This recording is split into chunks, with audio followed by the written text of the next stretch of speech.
Let's do it. Let's do it. Tonight we've got a dope interview from $1 Million Worth of Game. I know a lot of you guys were watching that tonight. Let me make sure my audios are situated. Let me make sure all my audio is situated.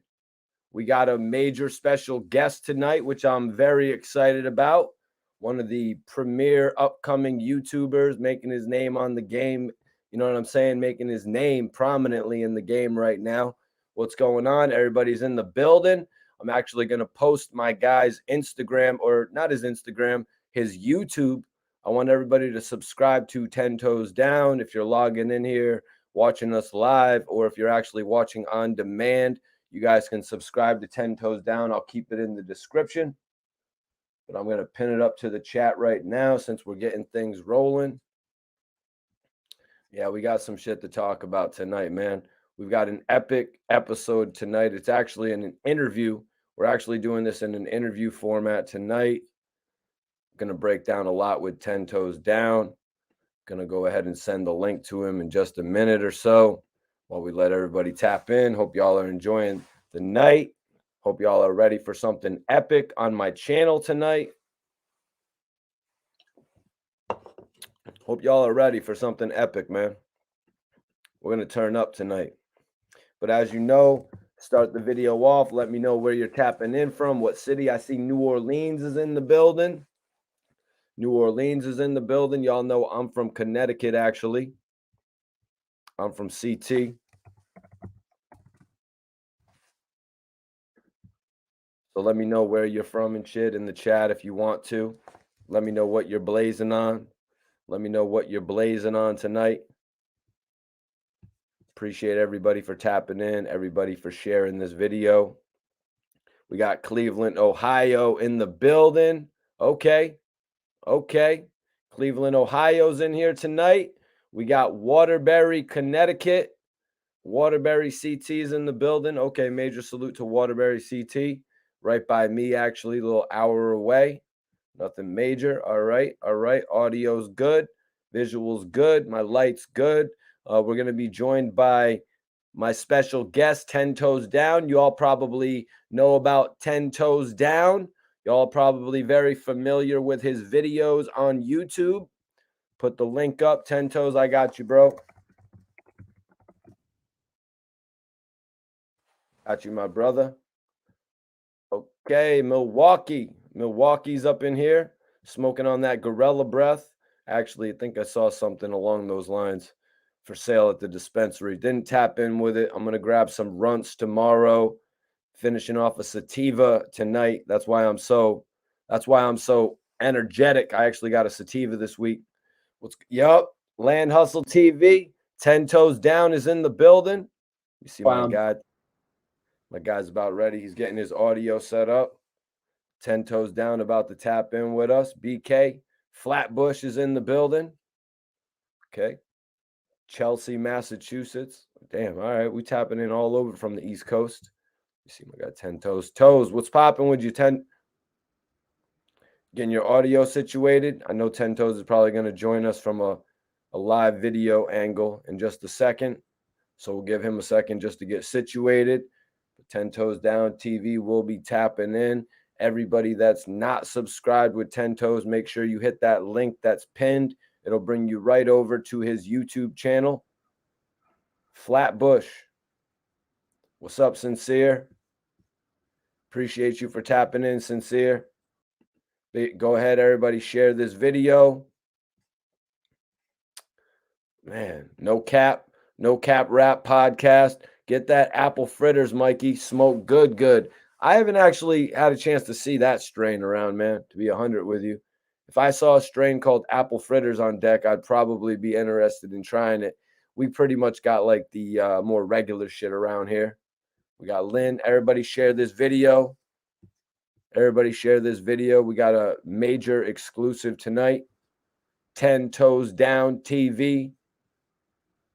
Okay, I'm familiar with the lava cake, though. I've smoked that lava cake. Talk back to 10.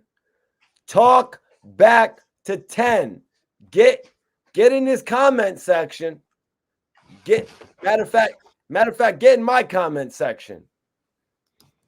Get 10 toes down. What's popping, man? What up, brother? Oh man, it's all good. It's all good. I know you've been moving around this weekend, huh? Yeah, man. You know, been busy, bro. Hell yeah, man. What'd you have popping in the city this weekend, man, if you don't mind me asking? Well, I had with Shannon Briggs, heavyweight champion. Okay. That's my boy. Today he got inducted to the Boxing Hall of Fame. And I just attended that.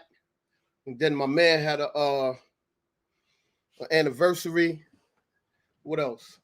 Plus, I'm dealing with the studio situation, also with the K Slade, you know, the loss of K Slade. So K Slade, before he passed away, months before he passed away, he gave me some music and he asked me to do something with it.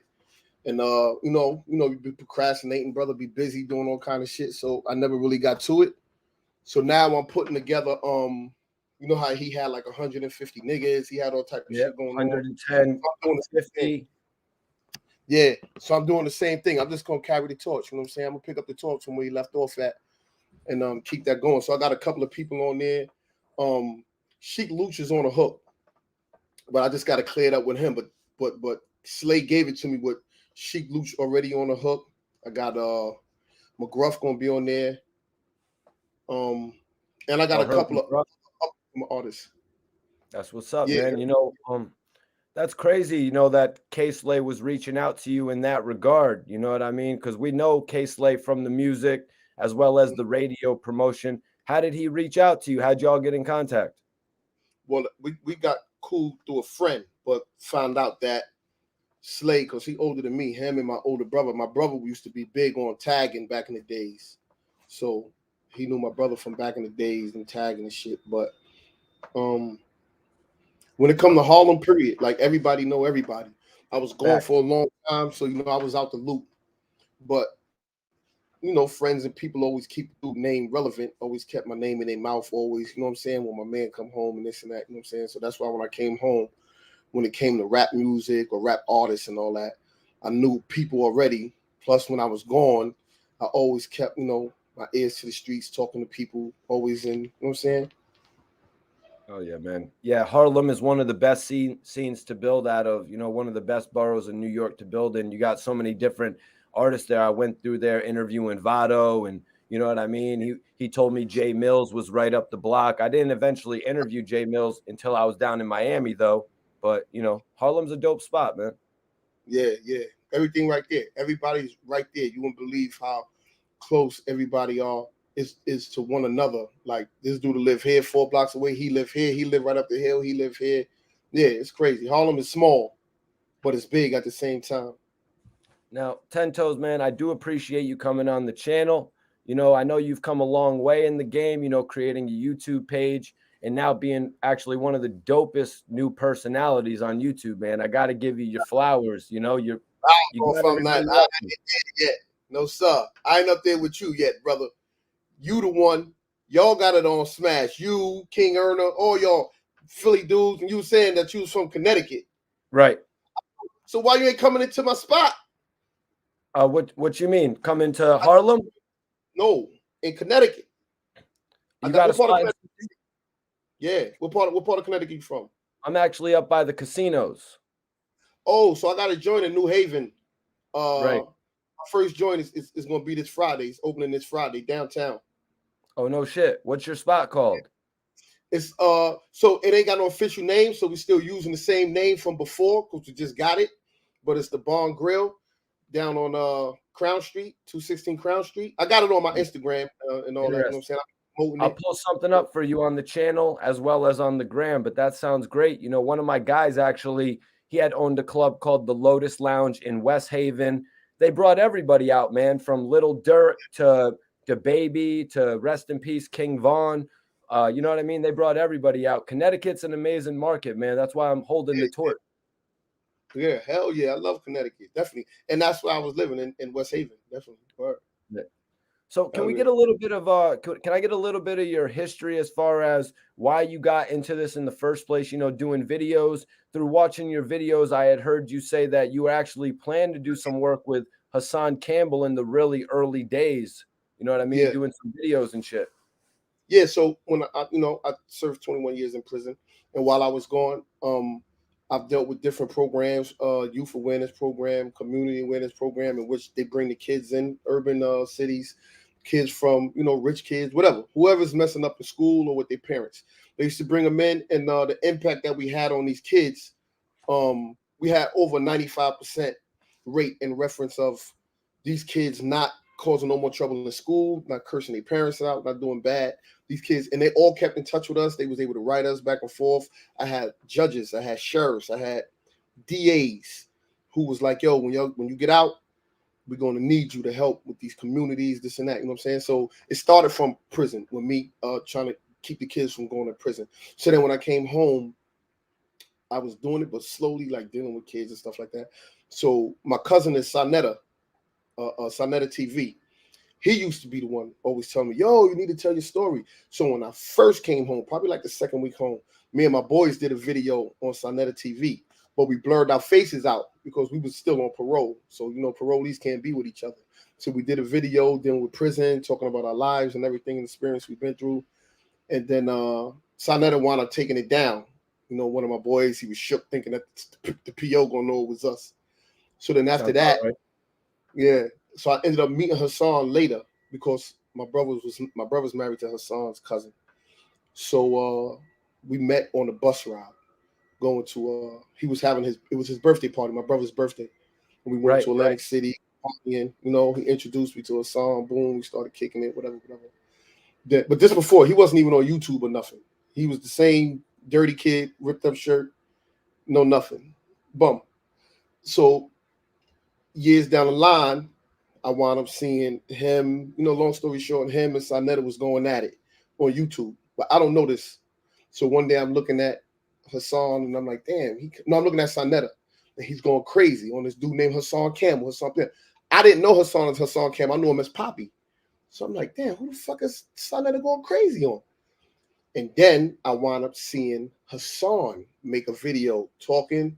I'm like, oh shit, that's Poppy. Look at this motherfucker here. And then he started talking about Sonetta.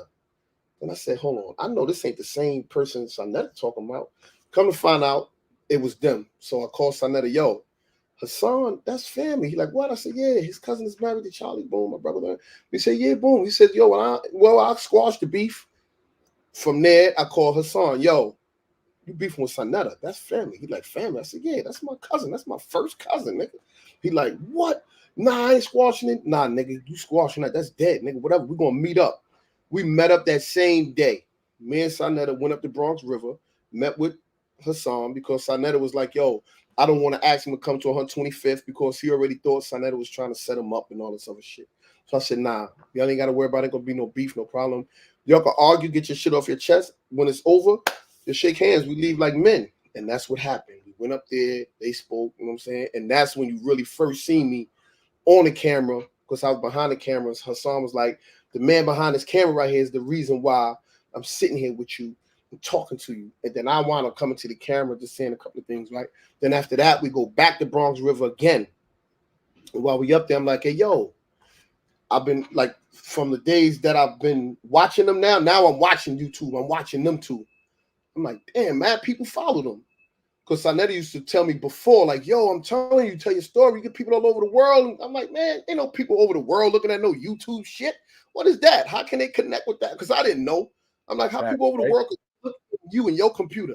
And he started breaking it down. So I wound up watching it and seeing that, you know what I'm saying, all the views and learning about subscribers. So I said to them, yo, it'd be powerful if y'all two made like a podcast together.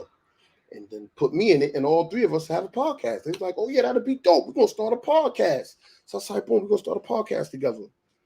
And then I get a phone call one day from Hassan, yo, fucking Sonetta broke the bond. I'm like, what the fuck you talking about? He tried to set me up again with these dudes on YouTube. And I don't know, they wound up falling out. But then me and Hassan, we always stayed in touch still. We didn't fall out. Me and Sonetta, we always stayed in touch. So, and I'm still going at it like, nah, y'all got to come back together. But they don't want to. Hassan don't want to do it again. He's like, fuck that. I don't trust him. Sonetta was cool. The podcast idea was kind of ruined from there. Yeah. So then me calling Hassan, yo, what's up? He keep promising me, oh, nah, me and you just gonna do it together. I'm like, all right, boom. Because I didn't know how to do none of this shit. I'm like, how you do it? Plus, I wanted to get my different things out as far as me talking to kids, helping children. You know what I'm saying? I feel I want to give back to my community.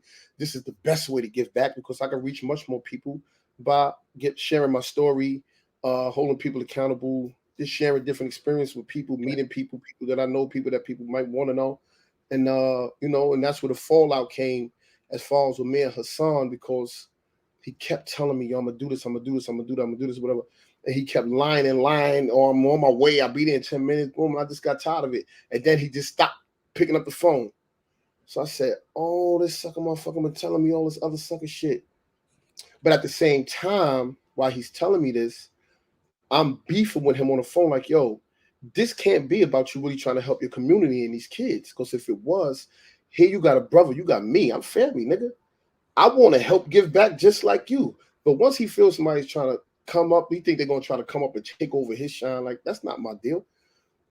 So I said, oh, that's what you really about, you bitch ass nigga. And then that's when he started going and fuck the subscribers, fuck the people. I don't care about them, nigga. I'm trying to get money. That's when I made my first video, which was on Thanksgiving. And I was saying, like, what's Hassan Campbell doing for the community? I was like, what's Gully TV doing for the community? What's King Erna doing for the community? It was them three. I went at them three. Like, what are y'all doing? I don't see no work that you're doing. I hear you're doing a lot of talking. I don't see no work. Only person that answered me was King Erna. And he was like, yo, go to this channel over here. You'll see the work I'm putting in. Boom, I went, I checked it. I was like, oh, shit, this motherfucker in the street. I see him with the kids. I see him talking to people in the community. I was like, oh, this motherfucker really in the community. All right, so boom. Sonetta knew King Erna. I didn't know him. But King Erna was mad that I put his name in the title with Hassan Campbell name. So he hit me like, yo, motherfucker, eat a dick or some shit, like mother, or suck a dick or some shit. And I'm like, ain't this nigga a Muslim or some shit? What the fuck is wrong with this nigga? So I was telling Sonetta, I said, yo, I'm going hard on that nigga King Erna, whatever the fuck that nigga is. And Sonetta was like, nah, he cool people. I'm like, he ain't that cool, nigga. This nigga talking reckless on here. So Sonetta read it. He was like, man, let me call that motherfucker, man. Then Sonetta called him, whatever. And then they spoke, whatever. Then me and King Erna got on the phone and he expressed like, yo, I was just tight that you put my name in there with this rat and with this bitch. You know what I'm saying? He felt some type of way. I said, all right, my bad that I did that. But at the same time, you give a fuck about a name being placed with another name. I'm just trying to get a message across. And my whole thing was, I was coming out not at y'all, but I was coming out just trying to get your attention. You know what I'm saying? Just trying to get your attention because those was the main ones that I seen on here that was like outshining everybody else when I came to the YouTube thing. And then I started to learn about different people. I'm like, oh shit, oh, those other dudes that's bigger than them. I didn't know this dude, boom, boom. And then I started learning the YouTube thing. And, you know, it took me a little minute to learn to understand what to say, how to say it. And, you know what I'm saying? Because the way I used to do it when I was locked up, we gave it to them raw. We gave them to them uncut, the way we talk, the way we, you know what I'm saying, the ugliness of prison, the ugliness of the streets, the things that can happen to you, you know what I'm saying, the things that been, and it's still like ugly shit that I've been through and did while going that I don't even put out there because I know everything is about image. And I don't want people to look at me and be like, yo, this motherfucker was a nutcase. This nigga belong in a insane asylum or some shit. But I don't want them to look at it because people take it as a glorification. They take it as, oh, this nigga gangster. Like, nah, that's not what I'm about. I'm about trying to, I don't want to scare you. Just not a scare straight thing. And that was the problem, I think, with the scare straight program, because fear only lasts as long as you're able to overcome it. So when kids used to come to the prison, they'd be afraid, they'd be scared. Okay. And then you start to see them relax. They're comfortable. They pass the fear. So now this is about teaching and about learning. So then we taught them about education responsibility, HIV and AIDS, staying out of prison, the peer pressures, poor impulse control. It was different. We had a whole different curriculum. Every time we go up into them, we'd be speaking to kids, ones that was in gangs. And it just came easy for me on the YouTube because I'm used to speaking to kids. But Hassan used to always tell me, yo, I don't think you're ready to just sit there and talk to yourself. I'm like, nigga, I'm ready. But then when I first started, you know how many times I had to make a video. The video I've made about him, King earning them, I had to keep doing it over and over because I didn't know how to talk. And I'm like, dang, did I say that? You know what I'm saying? I really didn't know how to do it. I wasn't used to this, just talking into a camera. But now, you know what I'm saying? I figured it out. And together. Yep.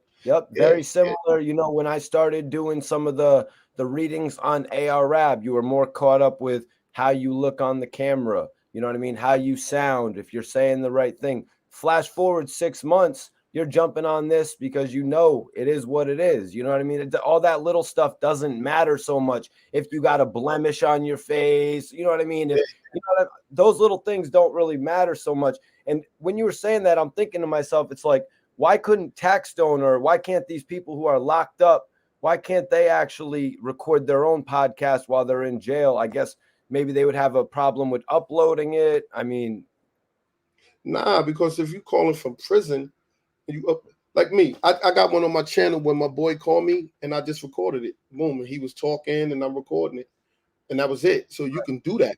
You could just put the face there, let them talk. Yeah, you could let them talk and just record it. Same thing with Hoover or whoever it is that's in prison that people still look up to. They could keep you abreast of what's going on in prison. Like that's why I still go back to the prisons and visit people, because I want them to always keep my mind fresh on what's going on in there, how the police is treating you, like what type of conditions is going on in the prison, so I can come back and give it to, you know what I'm saying, to the brothers out here. And there's certain things that I didn't even touch on when it comes to prison and the things that's going on in there, in which I'm gonna be talking about like in latest videos in reference to how the officers is treating them, how they let go all of the old timers now in prison. They starting to let them all go. So now what's going to be left is a bunch of young kids. Nobody there to teach them. No old timers to give them that drill. Like, yo, listen, man, this is how we go. Y'all got to chill. Y'all got to go to school. You got to do this. Now it's going to be a bunch of young kids going to be haywire. And now that calls for more officers. That calls for more brutality. You know what I'm saying? And when it comes to lawsuits, the kids ain't going to know how to write lawsuits because there ain't going to be no old timers there to teach them about the law and the law librarian and how to fight back with that pen. You know what I'm saying? So that's one thing I want to give these kids when it comes to, because a lot of kids think that they can't get life in prison.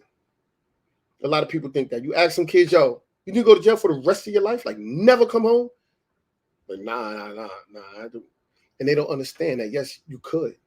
And it's already a bed made for you. You already got a number already made for you. And then you break it down and you show them how it is. And that's the beauty of it when we used to teach the kids in there.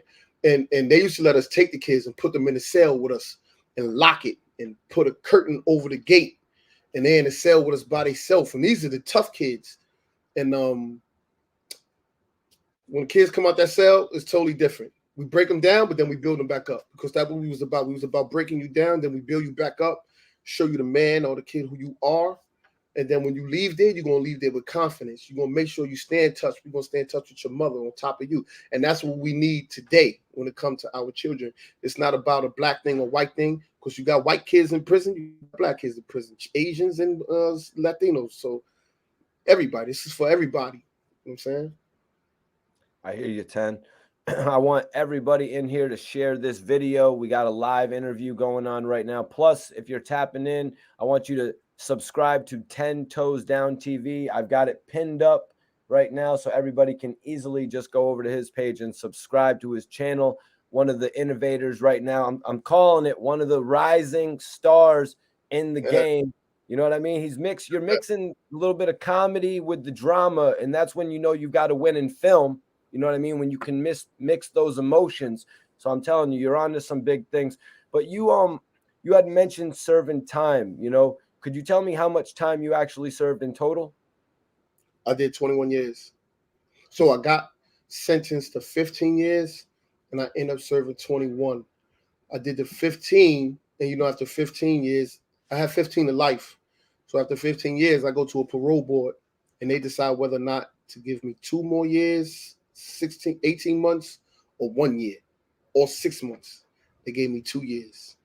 And then after 15, I wound up getting appeal within a year. I went back again. They gave me 2 years again. Then I went back in 17 years. And then they gave me 2 years. They kept giving me 2 years. And it was all because of the nature of the crime. And the wording, like I tell the kids, I tell them, listen, When you go to court or when you go to prison and parole board, or when it comes to the court system, it's a different language. You know what I'm saying? So it's not like the English language, and you're not going to fully understand it.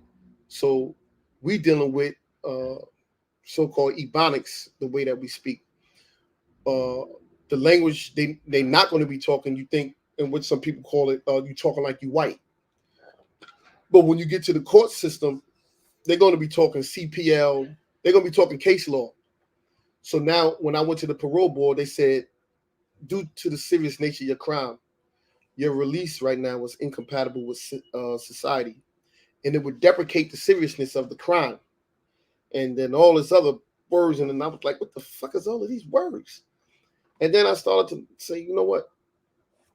Let me go back and see what happened. So I went back into my paperwork from when I got sentenced.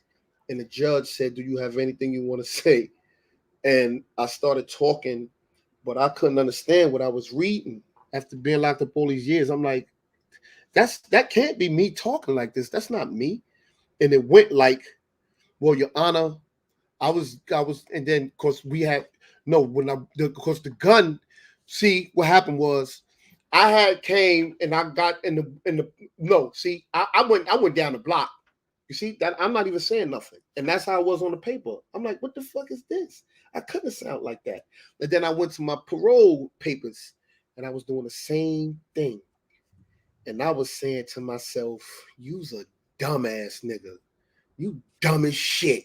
Look at you. You in jail. You can't even talk. You all in the street, in the yard, talking all of this shit. But when you get in front of these people, you can't even talk. You twisting on your words. You don't even know how to talk. So I began to teach myself. It wasn't about school. I already had graduated school, got my GD, college and all that. That shit wasn't about none of that. This shit was about me. I sat in my cell. And every word that they used to say to me in that parole board, I studied that word. And then you know how I went back to fucking grammar school. I went back to kindergarten, use it in the sentence. And I started using it in the sentence. And then why they would use that word. Are they able to use that word? Boom. And then I started taking different words and understanding. Then I started reading the psychology books. Then I started reading books on lying, body language, deception, and different things like that. And how to read the people and engage with people. And then that's when I began to learn how to talk better and how to express myself.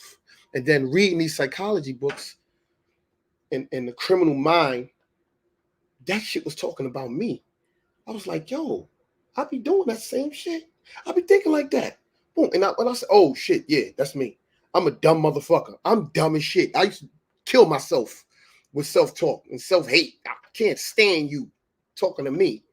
So I had to better myself, man. And then when I finally went to that parole board, and every time they asked me the same question to see if I understood why I did what I did. And that's the same thing with these kids today. You ask them, they don't know why they even doing what they doing. You know what I'm saying? Why you selling drugs? I'm trying to get money. Oh, so you think that's what it is. You just think it's about money. You know what I'm saying? It's deeper than that. And they asked me the question, why you shot him? But before I answered that, they said, why you had a gun for? And every time I went to parole, I said I had it for protection. They said, yeah. So you grew up in a household with your mother. Yeah. So your mother had a gun for protection too. No.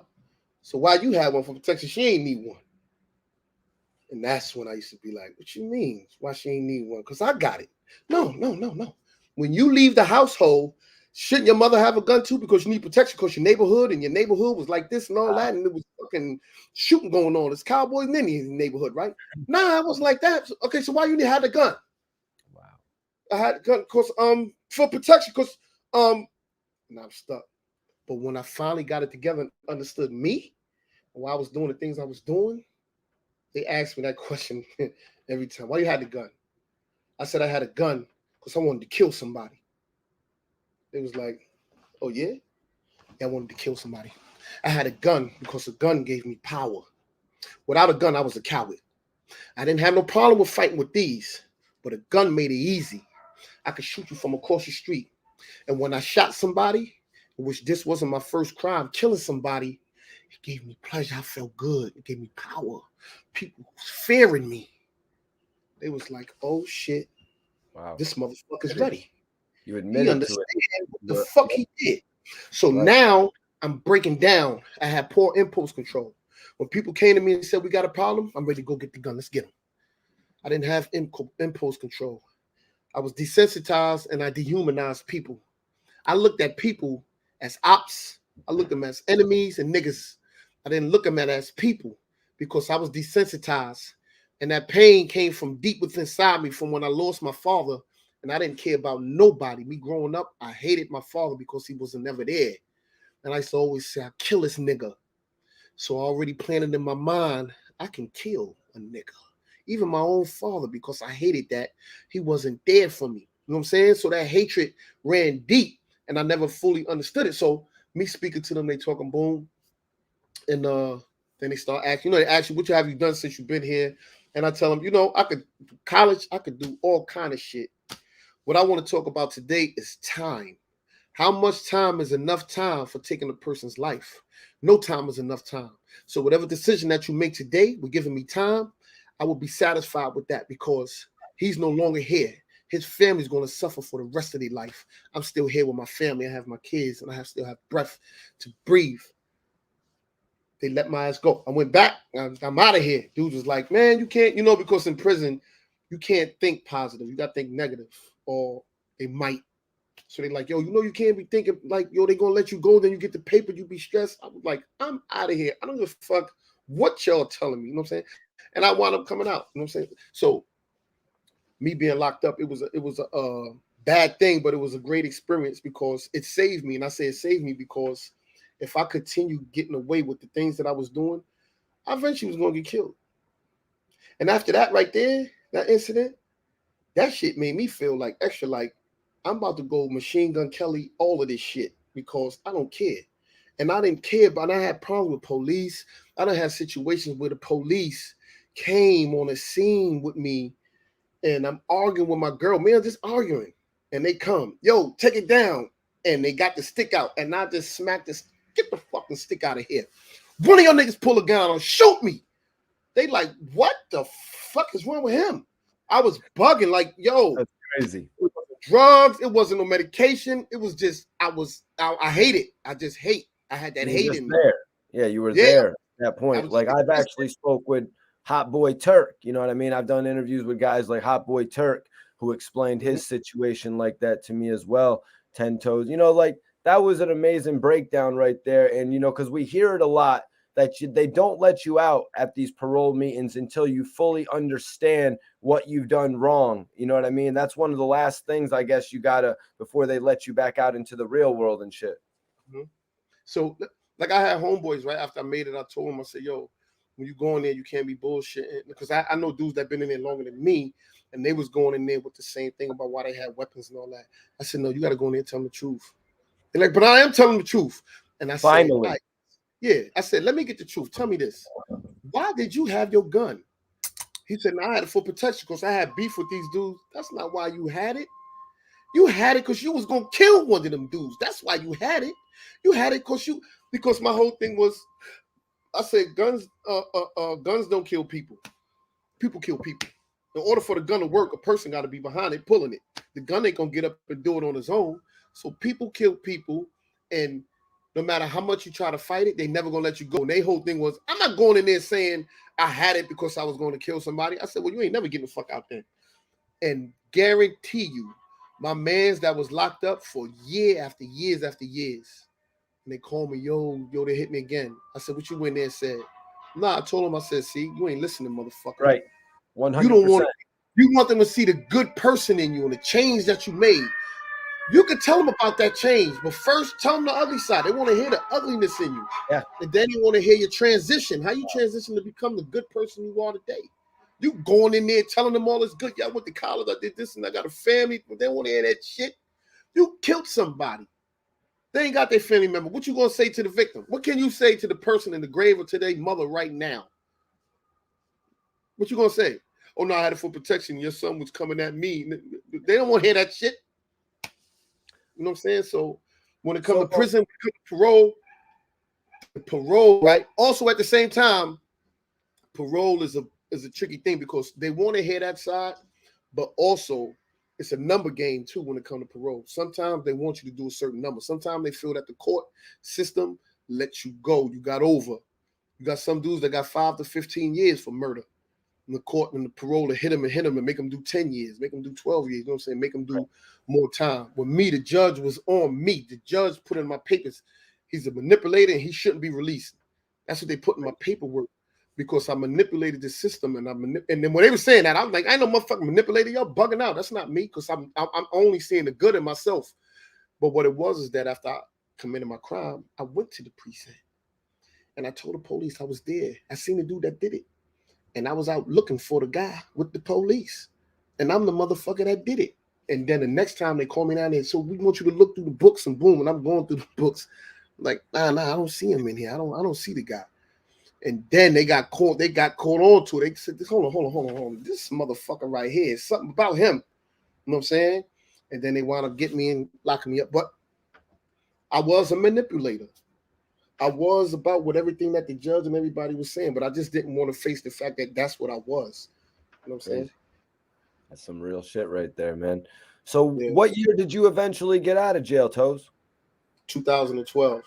2012, man. Beautiful, man. And I wanted to ask which New York correctional facilities were you housed at?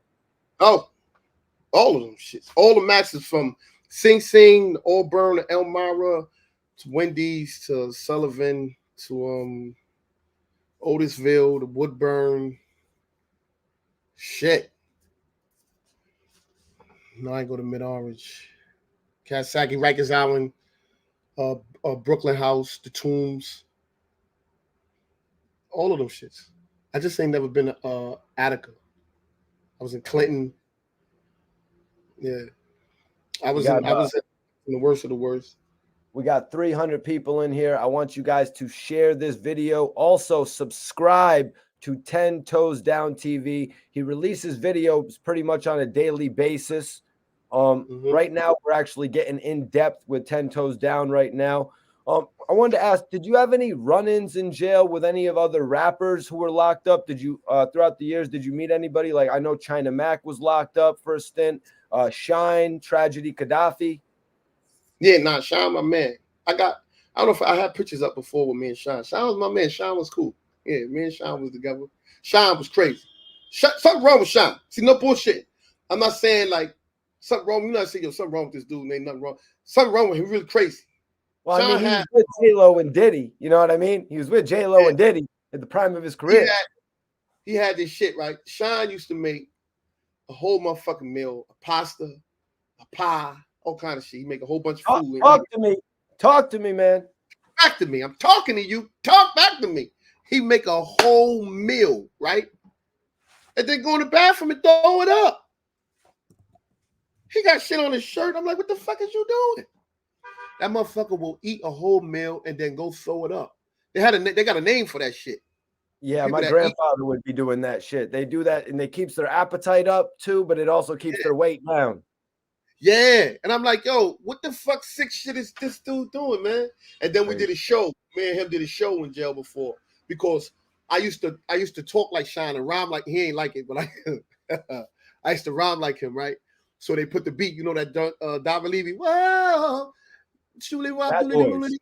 and yeah, that boy. So I come out, don't tell me who wanna fuck with us. Ashes to ashes, dust to dust. Yo, I used to come through and I'd be talking to him. And when I used to sit with him sometime, I'd be like, yo, what up, Sean? What's up, King? You good, Sean? Angel Kanana niggas. He'd be like, hey, yo, why you doing that, man? Stop doing that. He was cool, though. Everybody loved Sean. He was official. He was the Jew. He wasn't Sean in jail, though. He was Levi. His name was Moses. Moses Levi. Right. That was his name in the joint. Sean was cool.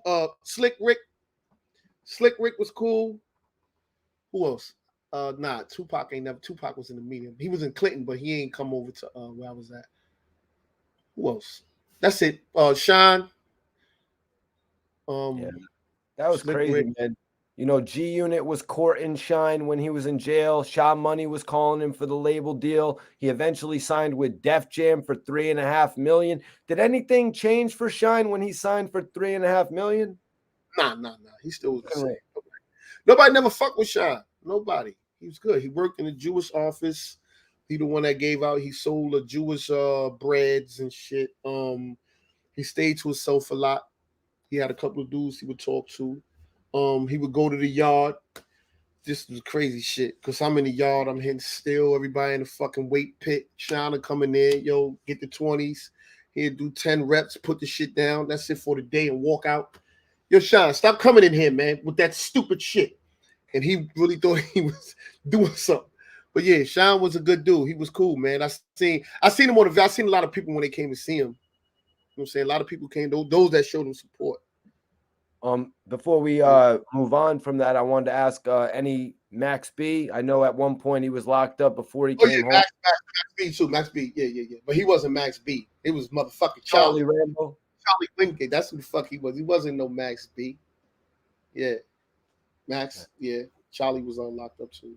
Any memorable experience with Charlie, aka Max B? Nah, nothing. Because everybody looking at the rap and all that other stuff. But dudes, regular dudes, you know what I'm saying? Regular dudes. Word. I ain't never run up with Mano. His co-defendant is my man, but never with Mano though. Me and him never bump heads or nothing. Word. Maybe some other people. I just can't even fucking remember. Well, Hassan Campbell said that he had been housed in C-74 and C-76. Is that also known as the 4 upper, or am I mistaken? No, you got different houses, right? I mean, you got different prisons on Rikers Island. You got C-74, C-95, HDM, all these different. Now, within them housing units, you can have a house that's called 4 upper. 4 upper can be a block or a dorm area. It could be 4 upper, 4 lower, 3 upper, 3 lower, 2 upper, 2 lower. And that's how the houses are named, you know what I'm saying, throughout the house. So on Rikers Island, you got 1 upper, 1 lower, 2 upper, 3 lower, you know what I'm saying, like that. That's how the houses go. So he said he was in C-74, 4 upper or some shit. I don't know. When I was on Rikers Island, that wasn't the house that was like the most dangerous house to be in, the tough house. Now, when I was on Rikers Island, was Mar 9. Mar 9 was one of the craziest houses. It's a mod. So when you say mod, it's a dorm. The uppers and all that, I think they cells. I can't remember. I think that's how it go. The mods is dorms, the uppers is cells, and lowers is cells, whatever. But Hassan said he was on Rikers Island at a time when you didn't have to hold your own. He was there at a time when it was gang banging and dudes jumping dudes, and it wasn't what you know, it was who you knew. You know what I'm saying? It wasn't about when I came in, the phones were straight out. You pick up the telephone, you could call your family straight out on the phone. When they came in, about that time, they switched the phone system, it was clicks. So now dudes is taking dudes' phone time on clicks. But when it was straight out, not everybody was able to get on that telephone. Because if you come in a house and the whole phone time slots is taken from the morning to the night, everybody got their certain time like they get on. You got over 60 people in the dorm. And everybody, when he finished, he passed him the phone. He passed him the phone. Everybody's passing the phone. You standing there, well, it's my turn. You're going to have to take your turn. So you go in the house. That's if you're about getting on the phone and talking to your family. So you would have to go in the house, see who's running the phone. Yo, let me holler at you. Yo, you run these phones? Yeah, I run them. Who got 9 to 10? 9 to 10 o'clock. He do. Or he say, I do. Or what's up? What you asking about the phone? Because I want some time. All right, so what time you want? I want this time. All right, he got that. Just walk the fuck over there and do whatever you got to do. You know what I'm saying? You just walk over, yo, I want your time. Oh, yo, tell him come to the bathroom. I want to go gun to gun with him for his time. And then that's how it was. Or you could go in the house, go to the phone, somebody on it. Yo, excuse me, real quick, bro. Let me just see the phone real quick. Take the phone, take it loose, and go in the back. I got the phone now. Come get it. What's up? Pull your knives out. Let's get it. You got dudes that did it like that. Or you had some dudes that had to take the phone. You could screw the mouthpiece off and take the phone piece out when you talk to. You take it out, put it in your pocket. All right, now what's up? What y'all gonna do about it?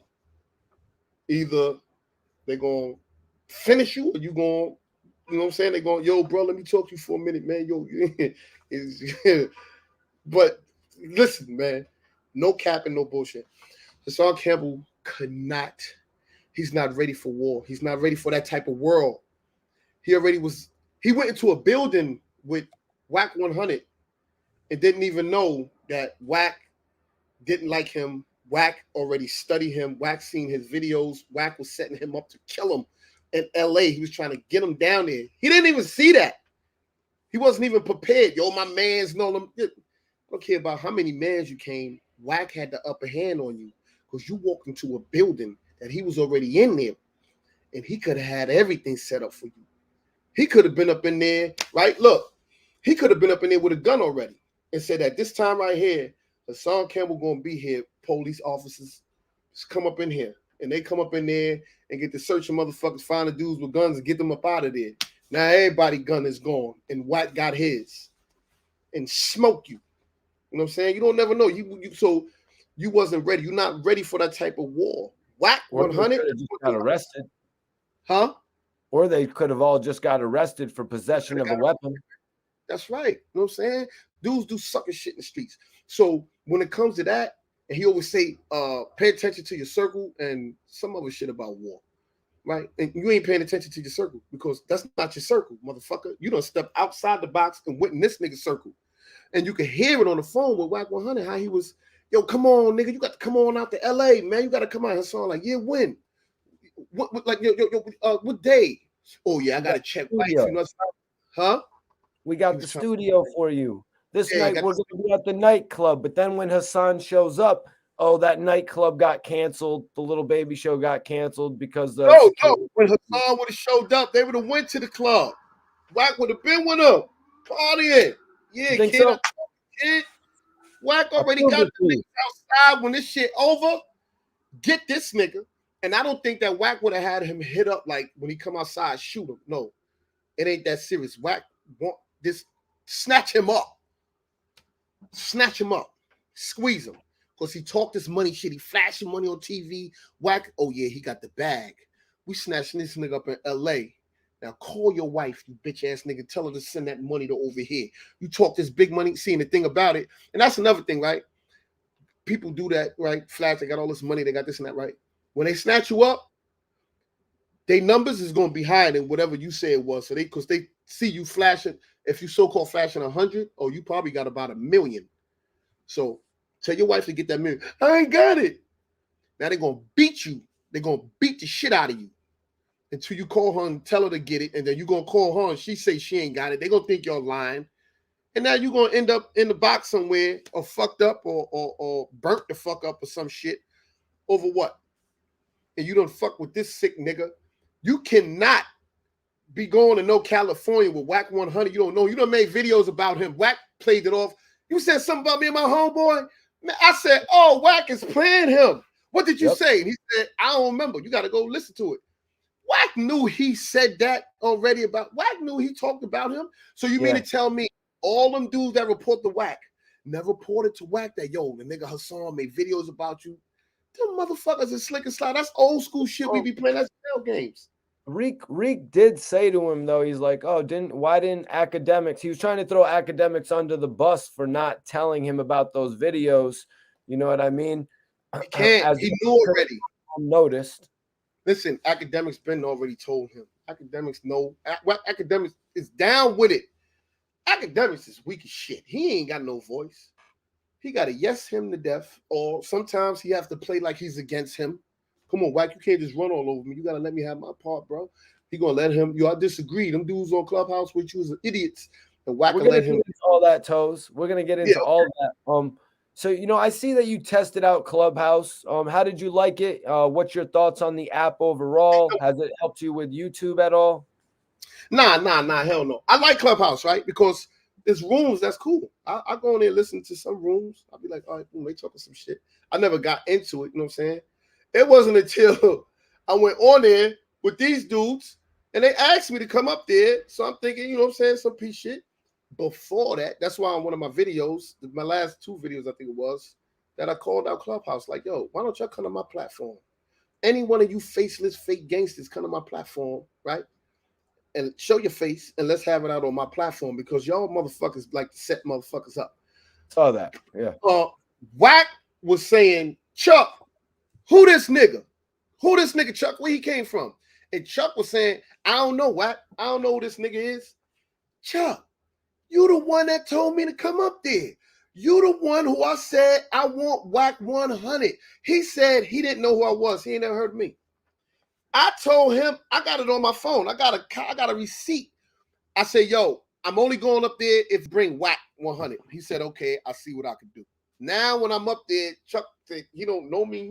I said, oh, these niggas is crazy. They acting stupid.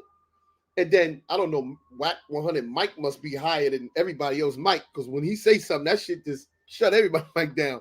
And then he got his backup dancers. These motherfuckers come from out of nowhere. I wasn't prepared for that. I was prepared to sit down and have a regular debate in reference to the statement that he made about murder being the easiest case to beat. And I just wanted to question him on that and show him why he's wrong on that. And if he was right, you shouldn't be promoting that murder is the easiest case to beat to these kids in these streets, because that's all they doing out here is killing. At the same time, I wanted to question him on the things that he's been doing and why nobody never checked your paperwork. Why nobody ever got a chance to look at what you did, your past, you get knocked the fuck out and all that. Why nobody could question you? So then he's trying to overpower the whole conversation. And you see with me and him, he just kept going and going. That's why I said, man, fuck all that. I'll fuck you up, nigga. Let's stop talking. Celebrity boxing? Huh? Celebrity boxing type shit you talking about, 10 Toes? Hell yeah. Hell yeah. I would have did celebrity boxing with him. I spoke to my boy, like I told you, Shannon Briggs.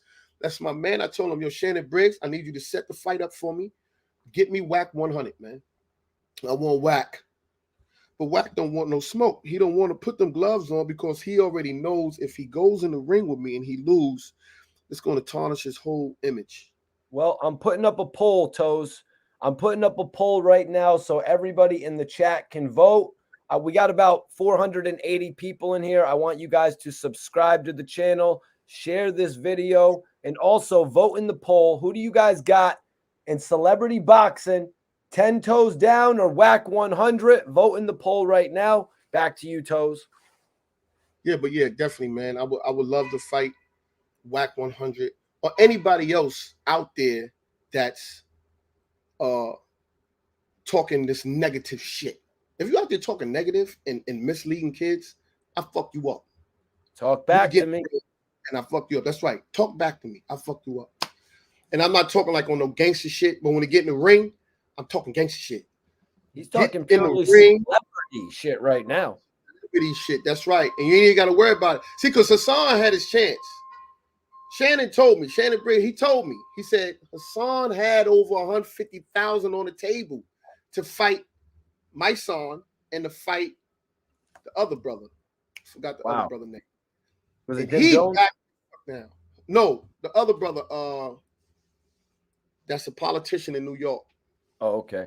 Wow, I can't believe that though. Mano and Hassan. We're gonna tap on that in a little second as well. No, my son. Oh, my son. Oh, excuse me. So I wanted to ask you, what do you mean when you say Clubhouse is like the shoe in Rikers? Like, what is the shoe and how is it similar to Clubhouse? Yo, listen.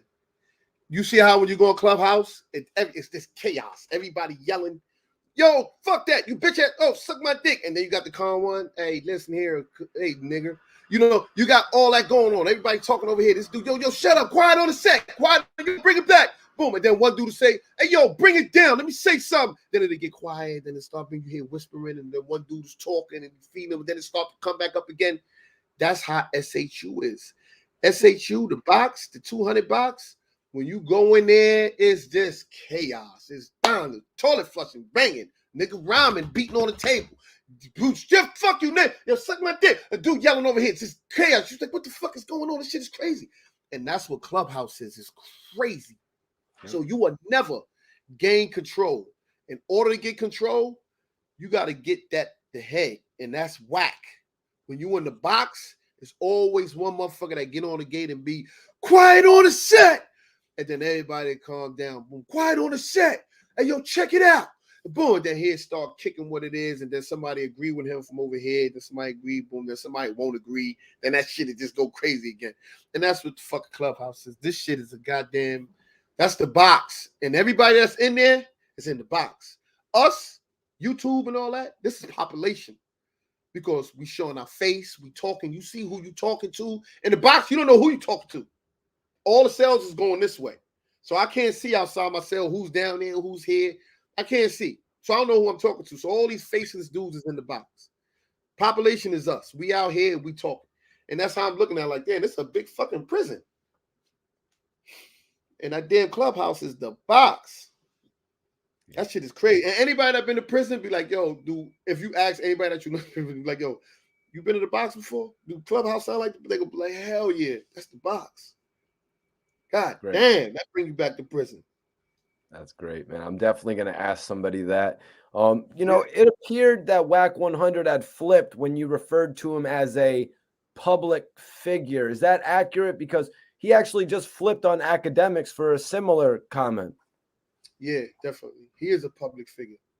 You are a figure of the public. You have a voice, you have a platform, you have influence. You are a public figure. I ain't no public figure, then you a bitch ass nigga, then fuck it. You know what I'm saying? And I really became to really not like him a lot because I know that he knows. You know what I'm saying? But he don't want to admit it. And he's great at manipulating. He's very great at deceiving people. He's really, I just listened the other day. He pimped this dude on there the other day. He pimped the shit out of these dudes. I said, oh shit. And they agreed with him. And before the guys even answered when Wack was talking, I said it to the TV. I said, these hoes is going to agree. I said, watch these hoes. They're going to say, yep, Wack. And they said, what you right, Wack? I said, oh shit. Wack is good. He's a pimp. That is, yo, I don't know how men can allow one man to rule them. But if you ask them, dudes from Clubhouse, they'd be like, nah, Wack don't boom, Wack don't boom. So what the fuck is going on over there since Wack don't none of y'all ever disagree with Wack? I heard a brother say, listen, Wack don't run me, Wack don't do this and that. When Wack say something right, I agree with if he right. If he say something wrong, I shut my mic off. What? If he say something wrong, you shut your mic off. What you talking about? Well, that mean you only agree with him. Yeah, it's hilarious, you know, because he has people literally telling, like, the dude's telling academics, I don't agree with Wack 100. 2 minutes later, he's agreeing with Wack 100. Yeah, man, Wack was right. I didn't have my mentions on Instagram. It's like you just proved academics' point. Yeah, they don't even know. They don't know. They don't even know what's happening. And that's why I said, you like prostitution, the woman, they don't think that they prostitutes. They don't think, because when they all fighting for one spot in the hoes. They fight for one spot to be the pimp's bottom bitch. Everybody want to be the bottom bitch, the madam. They want to run all the other hoes. And he's promising you gonna be you the one.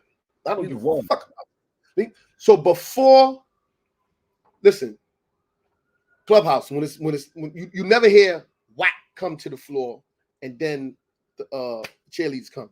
The cheerleaders is there. And then somebody will come on and say, yeah, that's Wack. And then who said Wack? Boom, boom, boom. Wack. One, I don't know which one. Bang. Wack, he on here talking to you. I guarantee you. And man, I bet anything. They on the phone with Wack while it's going on. And informing him, Wack, he said this, he said that. And Wack is saying, all right, listen, you, Cheddar, John, Mike on the boom. Once I start getting in him, y'all fall back for a minute. Once I get him, and then we kill that nigga. All right, we're gonna kill this nigga tonight. We're gonna kill. All right, Wack. All right. So come in like 5 minutes, Wack. All right, boom. They come back. Yeah, what you said about Wack now, nigga? I said this, nigga. I said this and that and that. So now when Wack come on, you gotta listen. When Wack comes on, yo, who in here saying my name? Everything goes quiet. That's how you know it's a setup. They already know. Oh, Wack's here. Yo, who said my name? And when the person answer, Cuban Links, me, whoever, yo, I said your name. The fucking panel was quiet. Oh yeah, what the fuck you said about me? And then once you start going, he jump on you now, right? Once he jump on you and you start coming back, now the cheerleaders is gonna come, and now you just might as well lay down. Fuck it. You can't win. Ain't no winning. I can't win. You can't win. Nobody can go in there and win. The only place I can win is on my platform. I can win because I control the mic. I control my platform. I can shut you off. I can make everybody get you. Fuck them. Get them, y'all. You know what I'm saying? Yeah. I control it. So I want them to come to my platform. I'm not bringing nobody on there. It's only going to be me and whoever, one of them cocksuckers.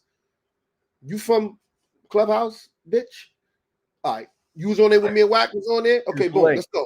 Talk. Now, I want to get into your brain. I want to see who you are. What do you do for a living? Where you from? You ever been in prison before? You married? You got kids? Yeah. Boom. And I'm going to break him all the way down to his very... And he going to talk. They're going to... All of them will talk. They're going to talk this shit. They're going to put themselves up here. I got this. Yeah, I do this. I do that, and that. And I'm going to break their monkey ass down. Any one of them. I can't wait. One of them just answer. And then the main dude, Chuck. Oh, what's the name of that channel? No Clout, Chasing Clout, whatever that TV shit. After the Clout Chaser. Him. Yeah, him.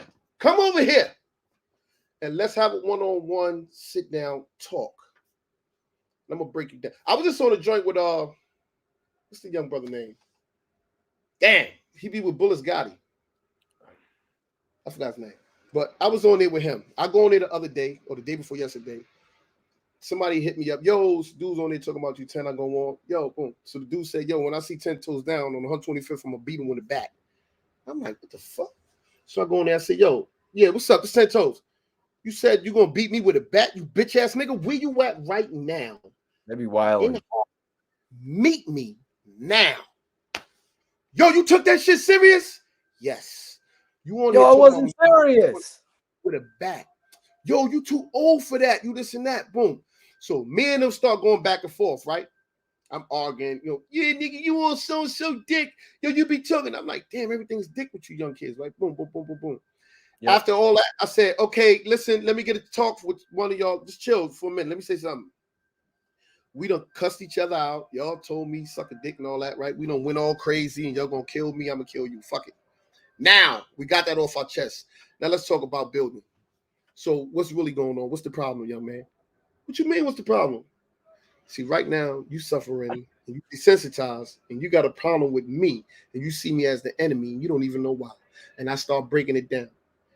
Mikey T, you could go, I don't even remember my fucking name. I forgot what channel it is on. It's still up there. The baby came out of these grown-ass men, the kids. Bullis Gotti was talking crazy.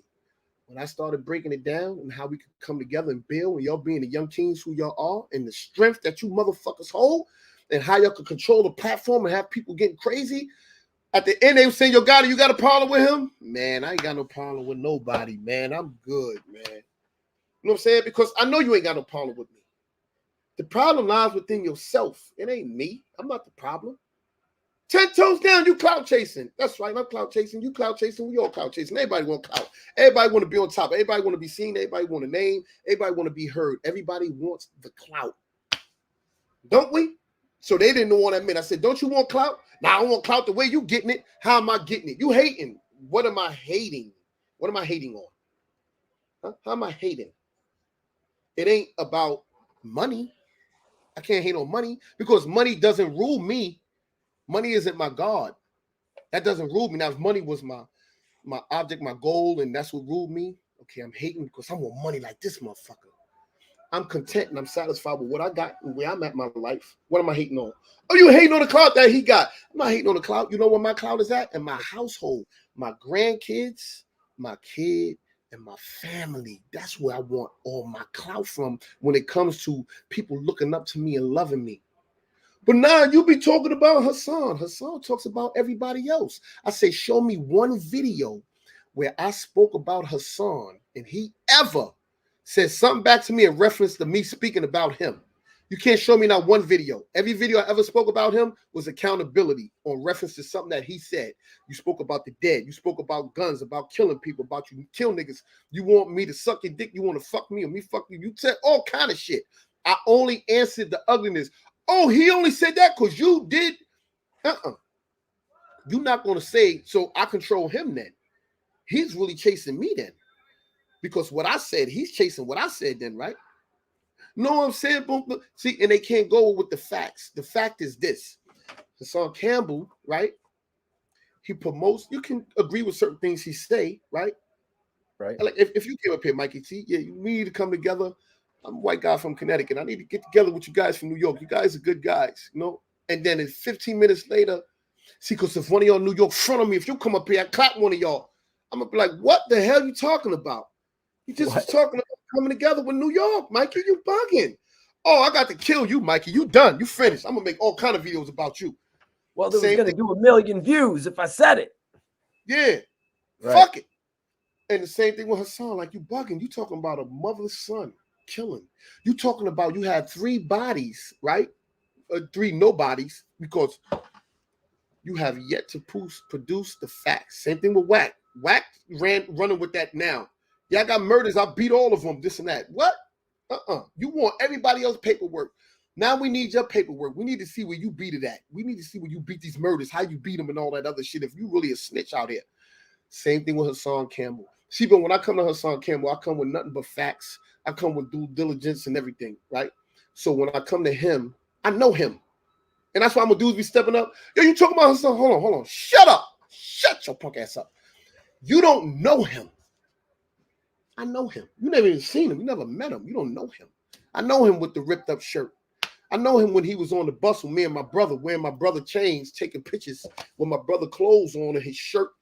The only thing he didn't put on was my brother drawers. And he was taking pictures like, yeah, kid, I'm sending this out, man. These motherfuckers gonna be loving this shit, putting it up on his Instagram and all that. I was there for that. I was there for the come up, seeing him from a bum. He's still a bum now. Bum is a mentality. He's still the same person. Just covering shit with sugar. So none of these people know him. They really don't fully understand. And what it is that everyone is fucking in space right now. I don't know what's going on with this internet world. Everybody's in space. They're in space, man. They don't see it. Just even if I don't get along with somebody, the same way me and King Ernest started out, it don't matter. I would do everything in my power to work with that brother. I would do everything in my power to work with you. But anybody, if it's for the betterment of the people and doing something before I leave this earth, because I put somebody in that fucking earth. I need to grow a rose, man. I need to bring something fruitful from this earth before I leave this motherfucker. I'm not leaving here with all of these bad deeds on my fucking shoulders. I got to make a change and make a way, because I believe in a higher form, a higher spirit. I believe that we do come back. I believe in the energy. I believe that all the negative that I produce is going to come back to me. But if I can change that and put that positive out there, and it's going to come back to me. So that's why I do everything that I could. And I come with that positive energy and I send it out. And that's why when I'm in the street and people see me, hey, yo, you 10 toes down. Yeah, what's up, brother? Yeah, what's going on? I shake their hand and hug them. Be like, yo, I appreciate you for the love that you're giving me, man. And if you ever need anything, you call my phone number. When it comes to jobs or anything, you call my phone. If I can help you, I'm going to help you. If I can't, I'm going to tell you, I ain't got it, brother. I can't do it. You know what I'm saying? So that's why I go hard with helping people within the communities when it comes to getting them jobs. When brothers coming home from prison, going up to the prison. That's why when I had the bus service, I was taking the families up there for free to see their families, man, and giving them, you know, because I know what it is to be in that cell when people not have it. Don't do my whole bit. I always had family. I always was on a visit. But it was brothers I used to see like, damn, this motherfucker. In prison, I was known as the hookup king. I hook everybody up with a girl. I always got girls. And, you know, dudes in there is hard up. They need a girl. I done had dudes get married and mad cool with my man. His wife, me and her still cool now. She the head of police. Me and her still tight. I hooked him up with her. They got married. Even when I was in there, like, huh? You're still the hookup king. Yeah, I'm still a hookup king. I still be looking out for even females that's locked up. I get them boyfriends and all that. Like, yo, what's up? What type of dude you like? So I see if I can find you somebody. I'm gonna get somebody for you. I'm gonna have them come and visit you. I do. This man is doing his thing. Yeah, brother. So, you know, there's a list of about 5 people who Wack 100 could not G-check. And your name is on the list, along with others like Doggy Diamonds, Jim Jones. Jim Jones ruined him on Clubhouse. And most recently, Academics and Hassan Campbell. How does it feel to have the people's support right now? You know what I mean? Oh, it feels good. It feels good, man, because that's the whole thing. My whole thing is that people waking up. And I said it before. I say, you know what? The people start to wake up now. That negativity ain't going to last long, man. Even going all the way back to slavery, from the negative mindsets and building people on this negative, the positive is going to start to come out of it. The people are going to start grasping towards the positive and want to see the good. They're going to start seeing the work that you're not doing. You're claiming to be doing all of this work. They're gonna start asking where all this work is at, man. And all you talking is hate and black genocide. So when it comes to see, and with Wack 100, that's why I made it my business to let it be known. Fuck all that shit, nigga. I'll fuck you up. Let's fight. Let's do it. And he talk about, we talk about that later. Huh? Let's take a look at the poll, because we got 150 votes in the poll right now. We got 440 people in here. So vote in the poll, you guys.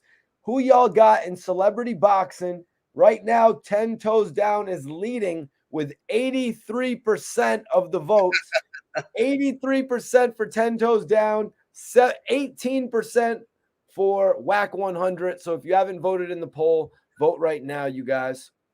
And I'm getting a little bit ahead of myself here, 10 Toes Down. But in the last few weeks, Academics has actually spoken up against Wack 100, calling him out on some timeline issues he was having, reporting inaccurate information. Do you think Academics was accurate in describing Wack as the master of spin or the master manipulator? Hell yeah. I said that myself. Wack is the master manipulator. That's like when Farrakhan said Hitler was a great man. He didn't make it as a great man, as a good person. Meant that he was great in his manipulation, in his mind being able to control the people and make them just at a drop of a dime move. Where the fuck did Wack come from? Who is he? Like, how did he gain this power and control? Who, like Mikey T, when you think about it, you didn't even see it coming. He was just here. You know what I'm saying? You might have been like, Toes. It's not like Wack 100 had anything to do with the early career of the game, releasing the documentary or the Doctor's Advocate. If he had, I would have a bit of an understanding of where he came out from. Apparently, he did that record with Ray J and Young Berg, Sexy Can I? I mean, there's a big difference between How We Do and Sexy Can I? Yeah. Definitely. Hell yeah, man. He just disappeared out of thin air. And that's why I say he's an agent. He's an agent. So I want to fight the FBI agent, Wack 100. And I want to let the Federal Bureau know that I'll fuck one of your agents up. I'll fuck Agent Wack up. I'll fuck him up. I'll fuck Agent Wack up. I'm doing everything in my power to get him. And that's why in the video he said, y'all got to talk to K Slade. Because he kept saying, who you spoke to about me? Who you spoke to? I don't know nobody you know. But then, why out of every name in the world, you grab K Slade name? Because K Slade already told you who I was and about me. And that's why you know you don't want no smoke. And I don't want no street smoke. I don't want all that gun smoke. What the fuck? I get out of here. I did that already. I'm not trying to go to jail. Who the fuck want to go to jail with men and then shower and bend over and cough again and lift your nuts? I'm not going through that. Let's get in the ring and do it for a bag. So then my thing is this when it comes to Wack, right? When I say the bag, I don't put no number on it when it comes to him, because any number I put, he gonna downplay it, so it won't be no fight. So if I be like, if he's like, for how much, and I say 300,000, that's it. Come on, man, I just got a deal for 485. I just got a deal for 5 million. He gonna if I say 5 million, come on, man, you ain't got 5 million. But whatever I say, he gonna downplay it. So that's why I ain't saying no number. You say it, motherfucker, and I'm gonna stop your bank. Wack, you say the number. Just say your number. And I'm going to say, all right, that's the number. That's it. And let's do it. Let's start it. And you out there, you know celebrities and all that. Get them to train you. Get Floyd Mayweather TMT to train you. So do you feel, this is a little bit different of a question, but Joe Budden's actually got brought up in this, Joe Budden. Do you feel like it would be easier to have a discussion with Joe Budden as he is not heavily guarding his gangster persona? Like, do you feel like that's something that's holding Wack 100 back? Definitely. I like Joe Buttons. And I think Joe Buttons at times can be an asshole. But at the same time, I think Joe Buttons can be brutally honest with you and with himself at the same time. I like how he speaks. He speaks very well. And I think he comes from the heart when he speaks. With Wack, he just has this certain image that he's done put out there already, and he cannot go against it because it's already out there. Like Hassan, it's already out there. So he's running with it, and people buying into it, and that's the cash cow. It's the only way you're going to keep it going. But he has to keep it up. It's only look. And the thing about it is this, right? He can get knocked out. They already got saying they got a recording of him getting knocked out. Right. They still believe in him. Like I said in my video, I can knock Wack out right now. Boom. He on the floor, knocked out. He's snoring, slobbing. He's out. He's done. They'll wake him up and say, Wack, you whipped his ass, Wack. And Wack would go on Pyru, cuz I fucked him up, cuz I know I did. They just woke this motherfucker up and they still will run with him because Wack done got the mind. When you got the mind of the people, it's the Willie Lynch syndrome. America was trying to slave black people through whips and chains. No. Willie Lynch, no. You got to get them up here. So now we ain't even got to put a fucking fence around. They're not going to even want to run away from you. They're gonna subject themselves to bow down to you. And that's what they doing to Wack. He got the mind of the people. It's crazy. And people and the great they don't think he got them. They like, no, he ain't got my mind. Yes, you whore. Yes, he do. He got you, whore. He got you. And you selling all that pussy out here for Wack. It's a fact. Oh man, you just made me crack a smile for Black Youngster. You know, I really haven't cracked a smile for Black Youngster since he recorded that video in the graveyard, you know, taunting Young Dolph. I just thought that was in bad taste. Yeah. Well, when it comes to these kids today, man, I gotta say, man, I don't try to keep up when it comes to like the drill music. Though I got a dude in the camp that does drill music. I really don't pay attention to what the fuck he be saying, what's going on. I really don't even understand drill music and how that's the culture now. But the new thing that they got when it comes to the grave and pissing on grave sites and disrespecting the dead and stuff like that, no one fully understands it until it happens to you. And like I said earlier, with me, I had poor impulse control. I was quick to do this. I was talking crazy. Police can't give a fuck, kill me. I don't give, it was crazy. I didn't see it until I was in them fucking four walls sitting in that cell. And then your aunt died, your sister died, your cousin, your kids getting big, your mother's losing her head. You're like, oh shit, I'm locked up. Can't be around it. Set in. Yo, bro, let me tell you something, Mike. I don't give a fuck who it is. Any one of them kids out there, all them little rappers, they talk all like gang, they get in the video with the guns and shit. Let somebody kill one of their mama. They gonna feel a rage of wanting to get revenge. But let something happen to a family member, they feel that pain. Let them go to prison, and the judge say, you either take this 20 years or you go to trial and you get 47 years. Which one you want?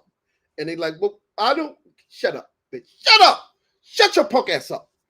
You want the 20 or you want the 47? You have to make a decision. Make a decision. They think about it right after. Look at Will Smith. He smacked, what's the name? He went back. Tyler Perry spoke with him. Denzel spoke with him. You know fucked up, right? You know you fucked up in front of all these white people. Now he's got 10 years. Crying. Now he crying and I want to apologize to, but no, it's too late, bitch. You fucked up. You knew you weren't supposed to do that. On your way up to the stage, each step, you was going, I'm gonna fucking kill this nigga. Smith up. Bang! You went back and sat down. Keep my wife name, all that theatrical shit. And then when it's time to war to Will Smith, I'm sorry. He crying. Yeah, you crying. Because you know you done fucked up now. And that's what's happened with these kids. They want to smoke dudes and they killing. And when they get in there, you see the first 48. All they need is a hamburger, some fries. They telling on everybody. They going to say, you want to press charge? I want to press everything in this motherfucker. I want to press that button. I want to press everything on everybody in the head because he shot him. They're going to have to smack him to be quiet. Yep. Then they're pretty much like, well, you can't press charges because we're arresting you for conspiracy. Yeah, you the one. Yeah, you the one that did it. You were actually in the car with him from what you were in the car with him? Oh, that means you can never leave this room. You know, it's like, what did you just do to yourself, man? They stupid as that's shit. why I stopped watching that show, man. That shit was too crazy how everybody was just like, oh, I'm going to give him all the information and shit. Mikey T, let me tell you something. The books I used to study, damn, I can't remember all the goddamn books, but one of them was the FBI agent who was he was like the top FBI agent who used to get the truth out of people through body language detecting without a lie detector. They said he was the human lie detector. And I read that book. I said, oh shit. But he said in the book, he said when for the police, when a person commit a crime or murder and you lock two of them up, the way you find out who did the crime, you put them in a cell. The first one that go to sleep is the one that did it. Because that shit is heavy on his mind. Yep, his subconscious that before. Can't control it. The one that didn't do it is gonna be up. I get the fuck out of here. I didn't even do nothing. He want out of there. He ain't got no time to be sleeping. I'm not tired. I gotta get out of here. That motherfucker that sleep did it. Or they played a game. They did it to me. But look, all these years later, I seen it. I read it. I'm in the interrogation room, right? After I done went up in there already and said, I was at the crime scene. I seen the whole shooting. I seen it. And I'm the shooter. So now when they get me, they come, boom, they sit down with me, talking to me. You know what? No, I don't know what the fuck happened. I don't know what you're talking about. I don't know. Now I said I was there. I seen the shooter. They said, no, They said, well, we got something. I'm like, fuck out of here. They leave out. They come in. They take the fucking envelope and they throw it on the table, right? Boom. And they put it close by me and walk out. And I'm sitting there looking at the envelope. The two-way mirror is right here, and I'm looking at it. But I'm looking at the mirror, seeing if I can see any reflection in it, if they're looking at me. And I go to the envelope. What they got in here? And they bust right in the room on me. And I'm like, what up? And they grab me up. Yo, handcuff him. I'm like, what the fuck is up? They already knew this nigga did it. We know he did it. He touched that envelope. And the dude broke it down in the book.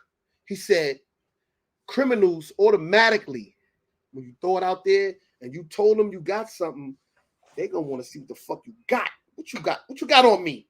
And they're going to look at that. A person that didn't do nothing, I don't give a fuck what's in that envelope. They didn't even care about that. I just want to know when I'm getting the fuck out of here.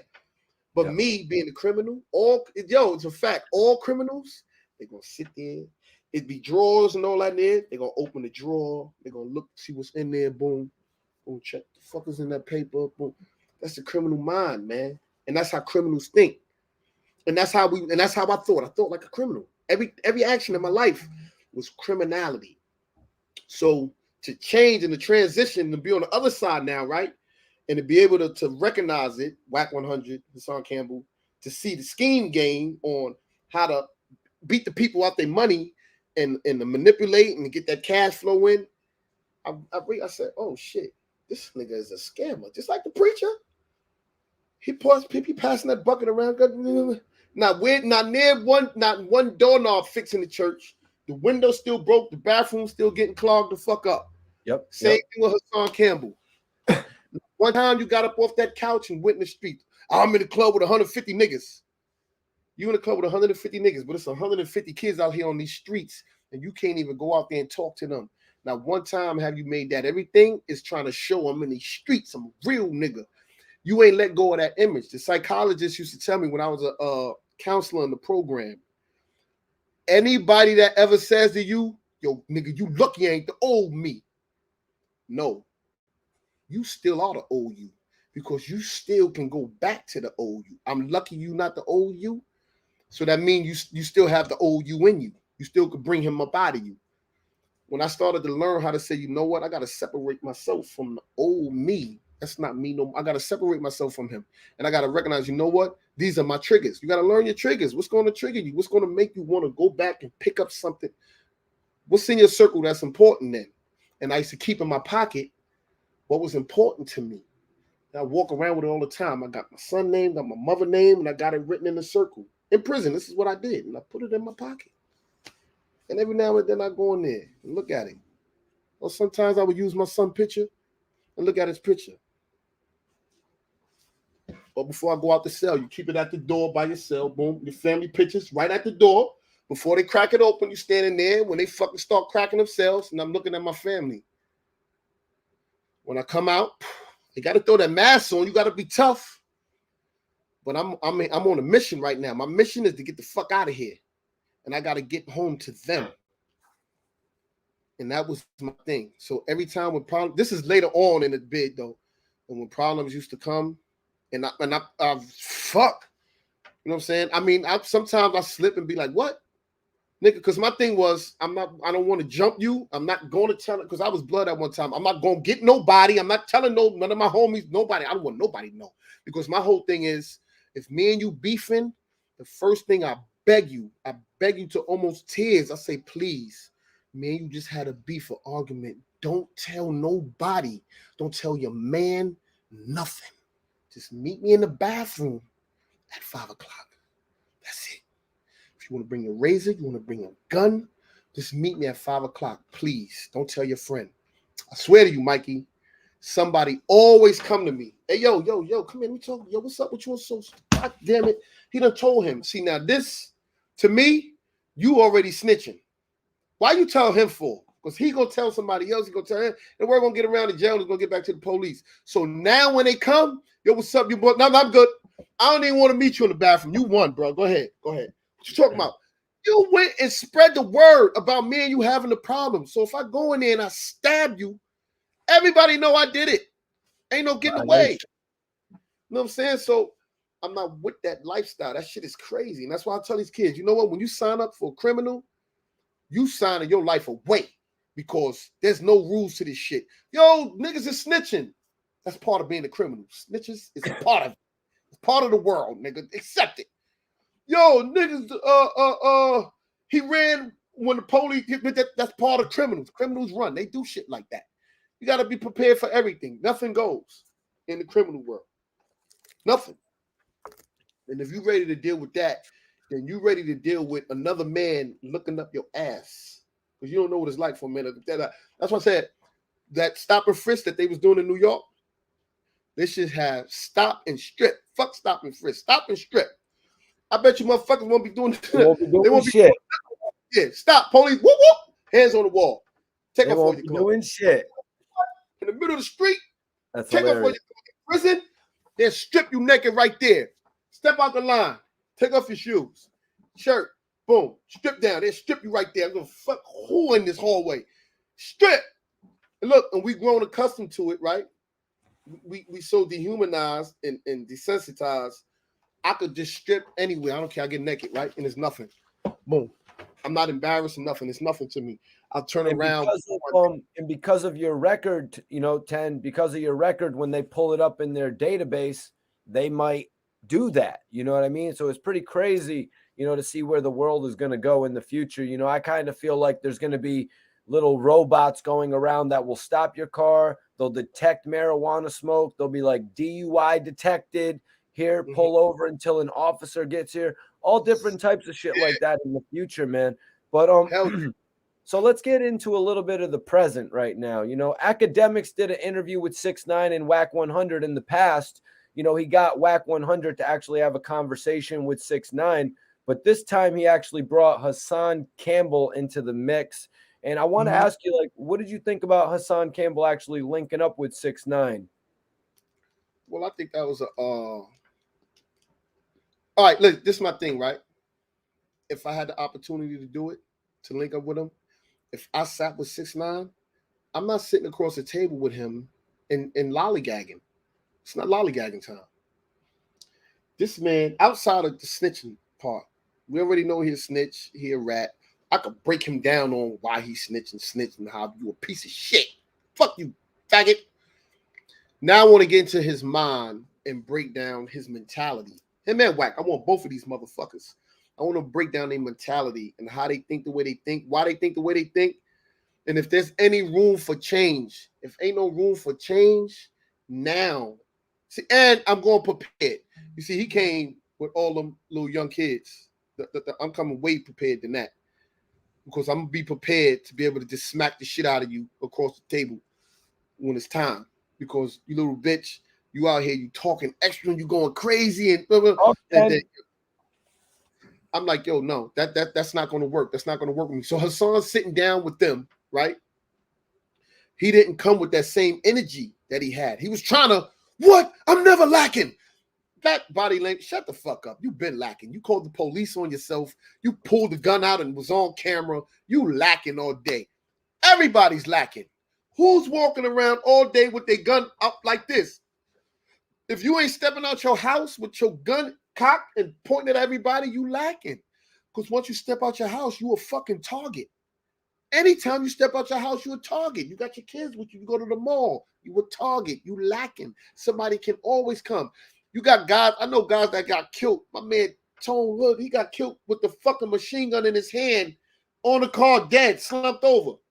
He got out the car about to shoot. The dude came from behind him and hit him in the back of the head. So who the fuck is not lacking? You can lack. You can never say I'm not lacking. It can't happen to me. It can happen to the best of us. It can happen to the worst of us. So that type of mentality and him sitting down with 6ix9ine was a stupid move because he didn't go there prepared. I would have prepared myself for that sit down. I would have had about 2 questions. Everything else would have been me talking. I probably had 2 questions for him. Let me ask you this. Let me ask you that. All right, boom, this is the rest. Now I'm going to break you down. I'm going to talk to you. And then all that, how he was getting up, acting crazy. Come on, you supposed to be a Hassan Campbell gangster nigga. Yo, hold on, wait a minute. What the fuck are you talking to, man? Sit the fuck down, first of all, man. What the fuck about all your little niggas in this room, nigga? We'll kill all your niggas in here. You got to control the room. They was giving the young kids, look, the young kids ran that whole shit. When 6ix9ine was talking and all that, the academics, then you seen all them young kids coming to the camera, right? Wack 100 was like, yo, damn, it's a lot of you little motherfuckers. You got to understand that energy, right? Yo, it's a lot of you little crazy little motherfuckers. Man, what the fuck you up in here doing? You feeding them, man. That's feeding them. That little small little shit, that's feeding them kids, man. So now they like, yeah, that's, I know, Wack see it. You know, we ain't playing, nigga.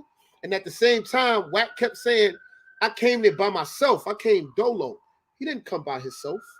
He's with 6ix9ine. All them little kids is there to protect 6ix9ine, the other little college boy, and Wack 100.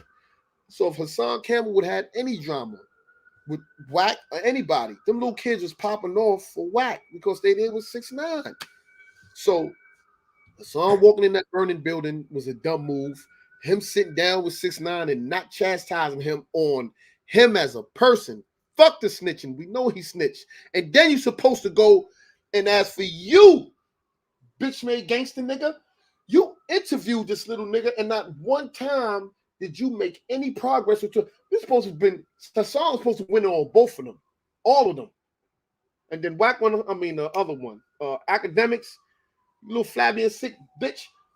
You see, and that's why I know with me, they won't have me because I know the show ain't gonna go on. It ain't gonna be able to go on because I'm gonna be talking what I feel and talk how I want to talk.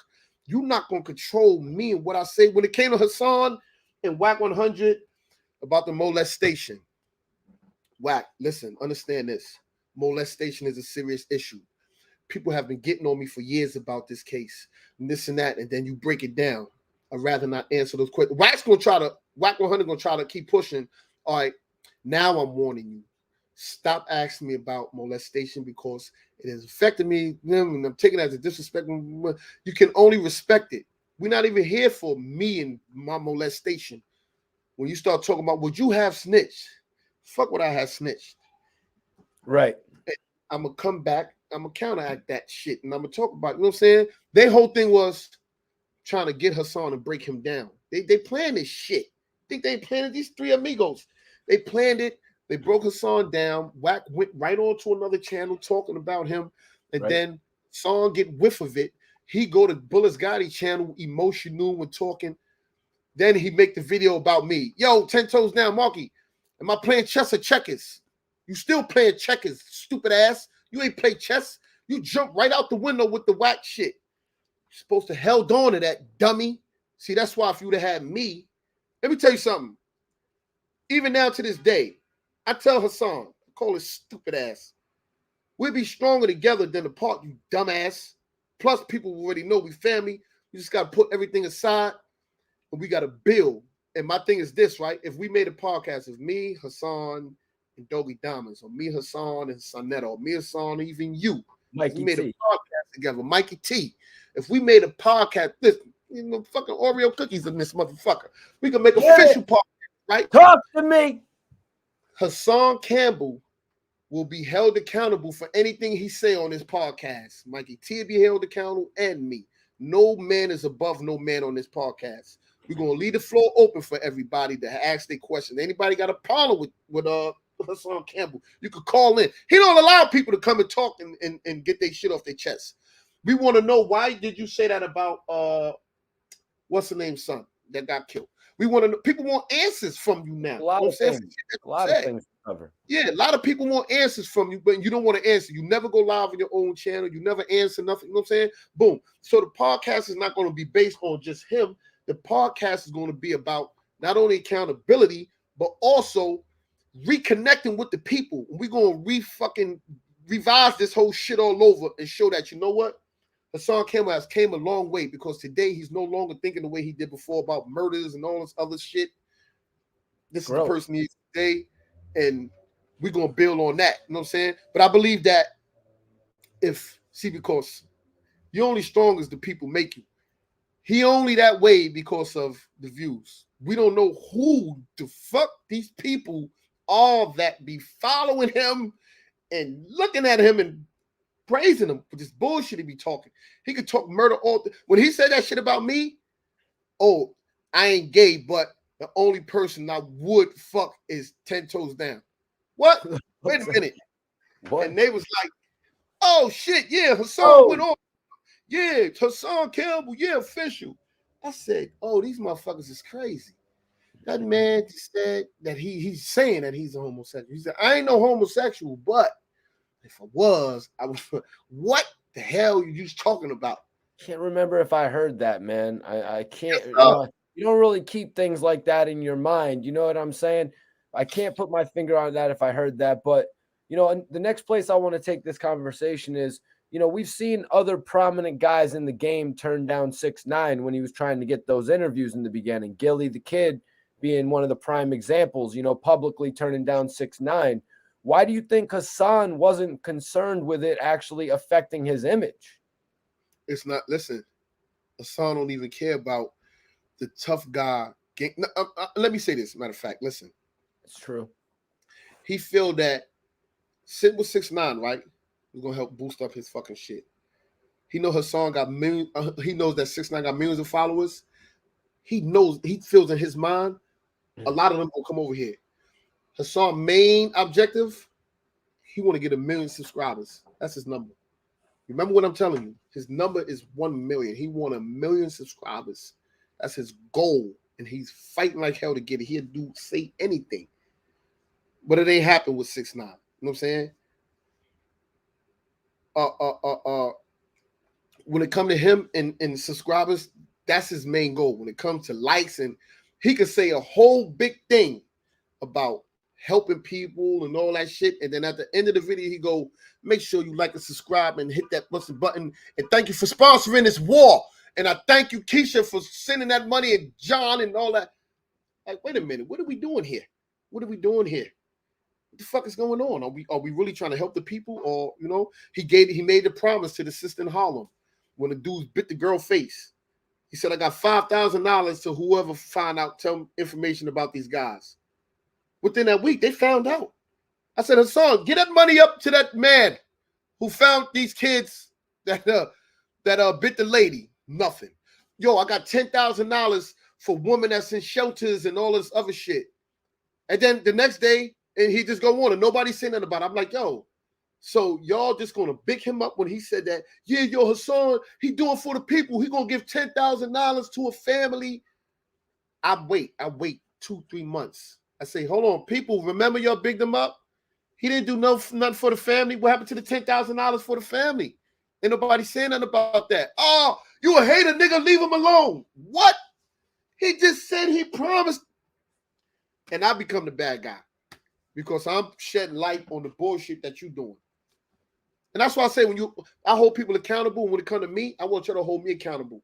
If I say anything wrong or do something wrong, and if you'll catch me, get me and hold me accountable. And I don't have no problem with sitting up here being like, what I said, play the tape. Let me hear it. Oh, I did say that. Damn, I fucked up. My bad. I apologize to y'all. You know what? I'm going to work on that. And I need y'all to keep on my fucking neck. Help me work on that because I'm weak. That's an area I'm weak in. I need to work on that shit, man. Like, if it come like a woman, yo, you got a wife and you got this book. They caught you with a girl. yeah, I got caught the fuck out there, man. I got a weakness, man. She was a bad little bitch, man. I'm just, you know what I'm saying? I'm admit to it. What's wrong with admitting to it? You know what I'm saying? What's wrong with that? There's nothing wrong with admitting and being vulnerable and opening up. The thing is, you got to be able to admit to it and then make a change with it or work on it. We all a work in progress. None of us are perfect. We can strive for perfection, but we'll never be. The fucking earth ain't perfectly round, man. Get the fuck out of here. So we're in a world, in the earth, that's shaped oblong and it has a slight wobble to it. So when the earth is moving within us, where we come from, we're going to have a slight wobble. We're not perfect. We got to strive for perfection. So them talking all this perfect shit, I got money, I got this, I got that. So that makes you the perfect human being then, right? You don't get headaches, you don't sneeze, you don't cough or nothing. You just this perfect motherfucker, mutant, that nothing never happens. Like, come on, get the fuck out of here, man. I don't care. I'm about accountability. If I fucked up, if I said something wrong, or if I disrespect somebody, tell me, and I ain't got no problem with being like, yo, I apologize. When it came to Gene Deal, I said, Gene Deal didn't come to Black Rock funeral. That motherfucker wasn't there. I seen him. He drove up and he left. Gene Deal was like, man, homie, you don't know what you're talking about. I called him. He said, nah, you was wrong. He told me, he said, look in the book. I look in the book, everything. I said, yo, Gene, I fucked up. I want to do a public apology with you, bro. He's like, nah, we don't need all that. I'm like, nah, man, I want to do a public. I was like, I fucked up. I just want people to know, like, yo, I fucked up. I shouldn't even said that. I jumped the gun because I seen you and you was just leaving. He said, yeah, I was there way before you. I was leaving at that time.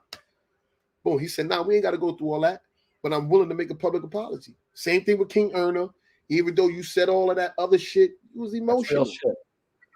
You was emotional, but I will apologize if I made you feel any kind of way, because I don't want you to feel no kind of way. You know why? Because in the future, I know I'm going to want to work with you, because it's going to take us to make it right. It's going to take us to work there. Even if you on here, look, if you on here scheming and scamming the people, that's what you want to do, okay? You're going to give back, bitch ass motherfucker. You're going to give back.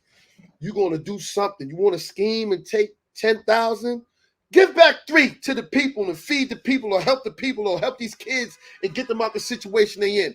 I can't change everything in you, and I can't make you change, but I sure can show you the way. Like, yo, you need to help by giving back. And that's why when it came to my neighborhood in Harlem, where I'm from, dudes sold drugs in the neighborhood, praised them and loved them because they gave back when they did the fireworks, the turkey, the driving down the street, just throwing money out the fucking drop top.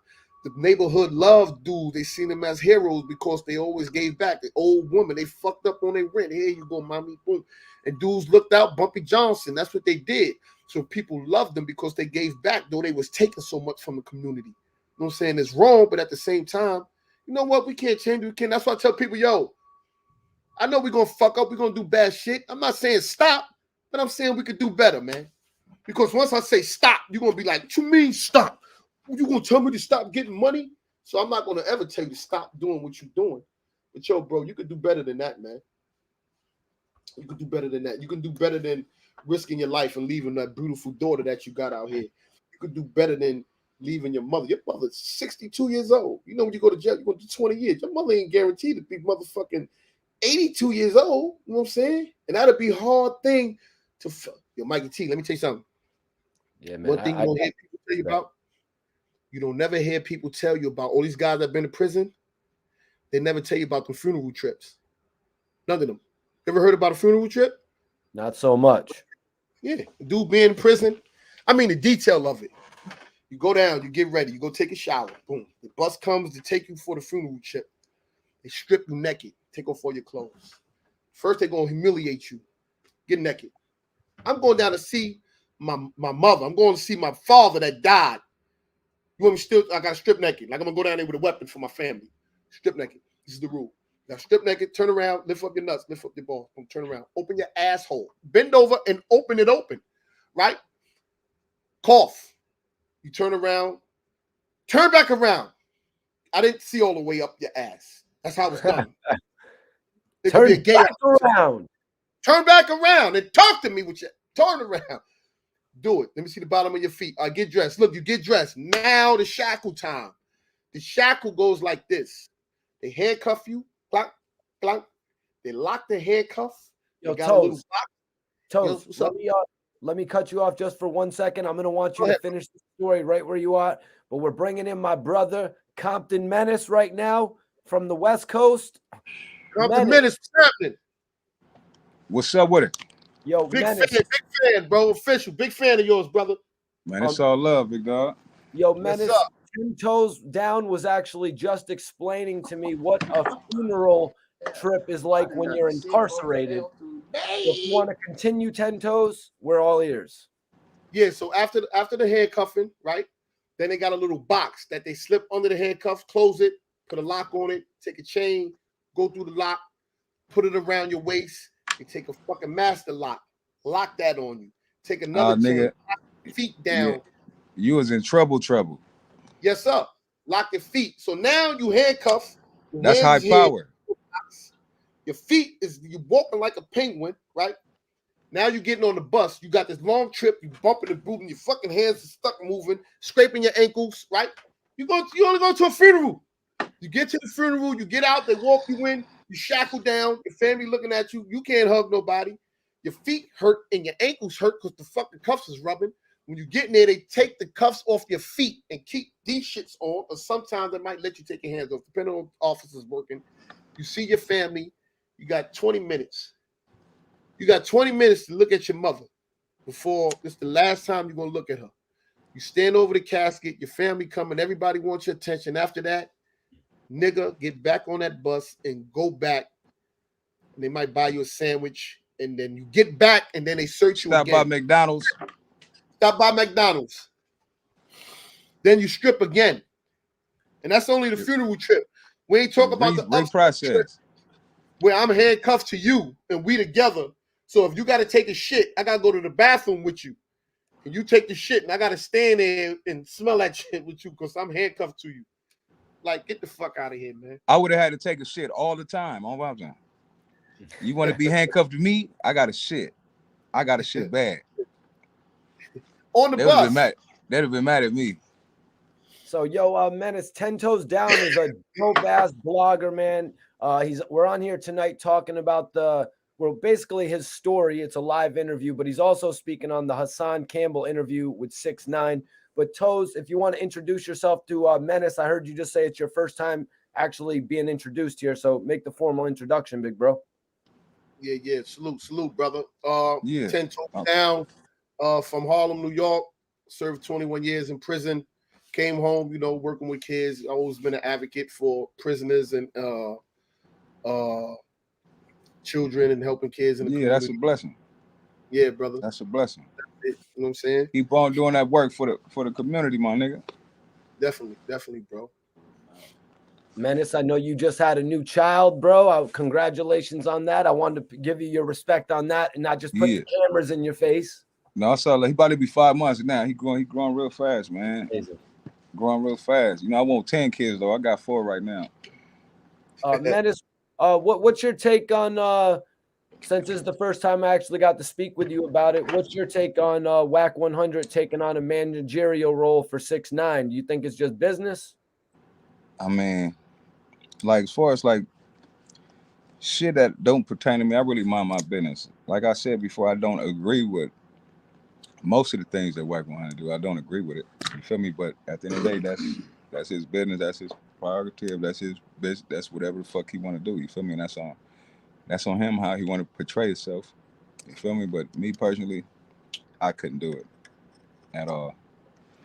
It ain't about the money. It ain't about nothing. You feel me? I've been living a long, good life in these streets and all the streets all over America, all over the country. I've been South Africa. I've been Australia. I've been in New Zealand. I've been, a lot of places, and I'm blessed to do that.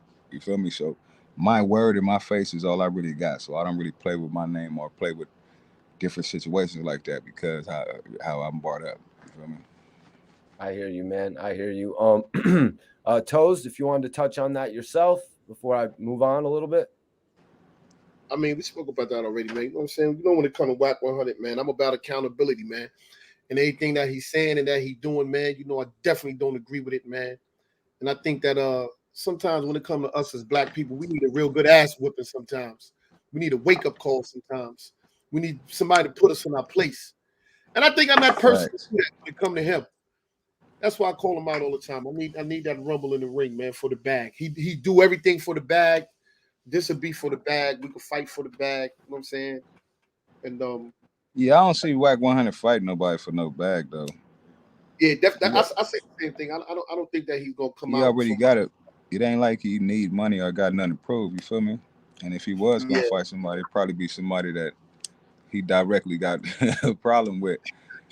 You feel me? Hell And not saying he not a scary nigga at all. He not a scary nigga. But at the end of the day, and I know you're not a scary nigga. You feel what I'm saying? But at the end of the day, like I really feel like it's too much energy going into the whole thing about Wack 100. He don't make no songs or nothing. You feel me? So it's a whole entertaining thing for everybody. It's shit like Jerry Springer, I would say.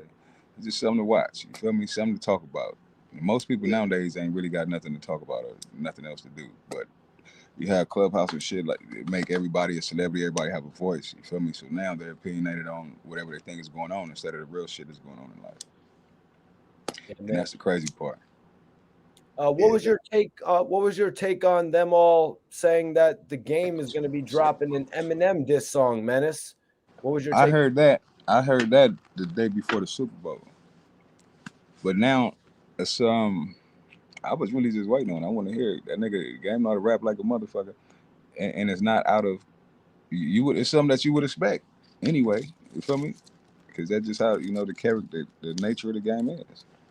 Yeah.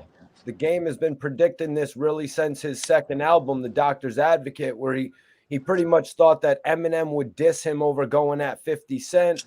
He didn't know how Dr. Dre would feel about it. Do you think Eminem will respond to the game? Will he have no choice? No, I don't think Eminem will respond. It's just kind of like same. It's kind of like a book everybody read already, bro. You get me?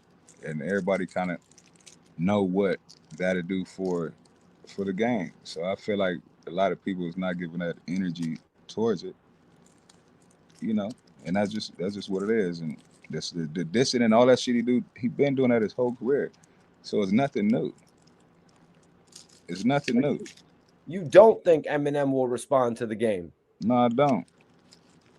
For what? Why? Yeah, it would make his streams go up for the new album Drillmatic drastically. So, like you're saying, Yeah, but what would it do for Eminem? They coming off Super Bowl performances. They coming out. You feel me? They got other interests now. Why would they say something about the game? That I feel like that'll fuck up their bag with what they doing. I hear you. Yo, Toes, have you caught wind of that whatsoever? I know it was talked about on the Drink Champs pretty much, and then Wack spoke on it on some clubhouses. I mean, when it comes to battle rap, when it comes to stuff like that, I'm old school, so I'm about the battle rap, but I'm about the peace in the rapping. You know what I'm saying? When it comes to rapping and if Game think you got a shot, then go and take the shot. And if Eminem answer, then you just got shot because M ain't playing. I know Game is nice. I fucks with Game. Game get busy. Game rap his ass off. I would never take that from him. Yeah, Game I rap get his ass off. Busy, but I know Eminem. He coming from a different world. With Eminem gonna come with a different world. You seen 8 Mile? He came with a different world. He flipped the whole script and made you become the butt of the joke. And I just think that Eminem. I believe that Eminem, just being who he is, he studied everybody already, from Jay-Z, Jada Kiss, Game, all the top artists. I think Eminem probably studied them. Like, hold on, how can I beat this motherfucker? What can I say to beat? And he just got it within himself. And I think rappers do that. Like, I rap too. So when I see dudes, I'll be like, hold on, if I had to ever go against him, how the fuck can I get at him? And I think that's what Game did. He said, I'm in there. I've been in the camp already. I know M. I know how to come at him. He can't fuck with me. I'm going to hit him with this. I'm going to hit him with that. And I think that's what it is. I don't think Game really meant anything but that. Me just knowing him, I think he was just in his feelings and wanted something, an uproar about something. That's why I said what he said about Dre. He probably wanted Dre to call him and talk to him after that. You get me? I think that was just a cry out, realistically. Yeah, it was kind of ridiculous to hear him say that Kanye West did more for him in 2 weeks. You know what I mean? When he's rapping on his album, Dre, I still got the chain that you wore on the cover of The Source. You know what I mean? Shit like that. Yeah, but you know, that's it. That's what he went through with Dre. So I didn't go through it with Dre how he did. You get me? So that's just me outside looking in, even just being around him. Like I didn't have the relationship that Game and Dre had. You get me? Now, don't you think, Menace, that Eminem could possibly expose a lot of what was going on back in the day when they put Dr. Dre put him with G Unit? Nah, it's not. How Eminem is from Eminem, a whole different side of the world, a whole different side of the states. You know, it's not like they was. It's not like they was hanging out buddies every day. Wasn't you feel me? Yeah. It ain't like they just fucking going to go eat spaghetti and shit together. Motherfucker waking up and taking care of their kids. It ain't that. This is a business. Yeah, I feel you. I feel you, man. Yeah. So a lot of things that you think niggas is friends and down for each other, they're not. This is business. They really don't fuck around. They really don't even know each other like that. Niggas just come across each other, got each other numbers and shit. You feel me? Yeah, I hear you, Menace. Bro, niggas I fuck with Kevin Gates, or they come to my house. Nigga came to my house. You feel me? Niggas I fuck with come to the house. You feel me? So, you know, I don't know how those situations are. Well, they did have the single on the documentary called We Ain't. Yeah, that's a single on it. Was it business or was they hanging out like, hey, let's do some music while we're in the studio? The final piece of the puzzle. Yeah, I hear what you're saying, man. Yeah. But Menace, we're going to get back to this interview, man. I really appreciate you popping in. I know we got to get an interview of our own in the very near future, bro. Whatever you want. I knew this nigga Mikey T for over motherfucking 15 years, bro. Oh, yeah? We been through a lot of shit. Facts. As soon as I got out to Miami, Menace was actually out there. Yeah, thugging. Taking that's my third city. I got Houston. I got motherfucking Atlanta. I got Miami, Cali. Brought me to Houston as well. We went through South by Southwest. But Menace, if there's anything you want to tell the people before you get out of here, new music, new films, you actually just a new movie. G Down finna drop. Got to order G Down. He finna drop. You feel what I'm saying? So make sure you're looking for that. He's straight out of Watts. He got a cold sound. It's something that you've never heard before, coming from this side of the town. And just make sure you look for it. G Down. What's your come here, G Down? Come give me your shit. Yo, what's up? What's good, family? G Down 3. He was right the way he said it, but you just add the 3 on the down. That's it. The G Down 3, and you'll be able to pull me up on YouTube and Instagram and all that, man. Much love, family. All right, watch my full documentary. Link in bio. Is that your IG? Yeah, that's his Instagram. G Down 3. Got him right here. Menace, I'll tap in with you in the near future, brother. For sure. 10 toes, tap in, my nigga. Let's get it. All right, salute, brother. Definitely, man. 100. What? My bad for taking away from the interview. 10 toes. I wanted to, you know what I mean? Let the West Coast legend tap in, show some love. Yeah, definitely a fan of his work. Word up, man. I just thought about it after he went up. I'm gonna ask him, did he go to acting to do that shit, or that was just like him? You know him for a while. That just him, like the roles that he played like official, like street motherfucker. That shit, right? For real, like this shit is really going on. You need to bring him on your channel, man. This dude just did a movie called Fatale with Michael Ealy from Barbershop. You know the dude who was dating Eve from the Barbershop. And he also did, and she was the chick from $1 Million Baby, Hillary Swank, was also in the movie. This dude is beating up Hillary Swank in a movie, man. Oh yeah, yeah, man. Compton Menace is on some shit. Compton Menace is on some shit. But yo, so going back into the interview, man. So at this point, so the interview with Hassan, Wack, 6ix9ine drops, and Hassan is literally saying, I got put on by a rat. What's your take on Hassan giving a rat credit for actually putting him on? You said that Hassan said that he got put on by a rat? Yeah, like in the interview, he was like, I got put on by a rat. It took a rat to put me on. He was pretty much yelling that. Hassan was saying that shit about 6ix9ine. Yeah? Yeah. Oh, I didn't even catch that. I didn't catch that part there. He was saying he I got just put found on. it crazy because Yeah, that's crazy. Hassan goes on YouTube and he has 2,000, 3,000, 4,000 people watching him live. That had nothing to do with 6ix9ine. So I don't know why he's yelling that at the top of his lungs in the interview. I don't know, man. My thing is this with him, right? When it comes to Hassan, and they asked him, "What would you have done if it was you? If you 6ix9ine asked, if you was in my shoes, would you have told?" And Hassan was like, "Nah, I wouldn't have told Boom and this and that, right?" But then you go back to his videos and you look at it. He made a video about me saying that 10 toes down, Marky Brown from Harlem, federal government. I'm talking to y'all out there. He's personally taken $50,000 on PPP loans from different people. He getting $50,000 from everybody. Yeah, nigga, I'm telling. I hope the police come and lock you up. If that's not ratting enough, I don't know what the fuck is. If I'm not doing it, why are you putting that out there? And even if I am doing it, you ratting, right? And then for him to make other videos about my cousin Sanetta, that this is conspiracy right here. Look, Sanetta tried to get me killed. That day he was coming out the bank, I had a dude waiting over there to shoot him in the head. My man Igard was waiting for him to kill him. That's conspiracy. He tried to get me killed. That's conspiracy. Africa Bambaataa was the getaway driver in the murder case that we caught. Crazy. That's fucking murder. That's telling all the way through. So for them to even ask him, would you have told?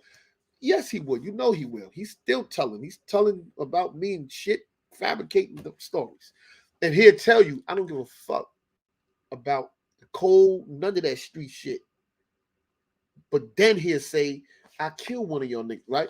So then you just another Sammy the Bull or whatever. You just gonna be a rat running around killing people. And if somebody try to get back at you, you gonna tell. So I don't even know how to deal with you. So the best way to deal with you is stay the fuck away from you.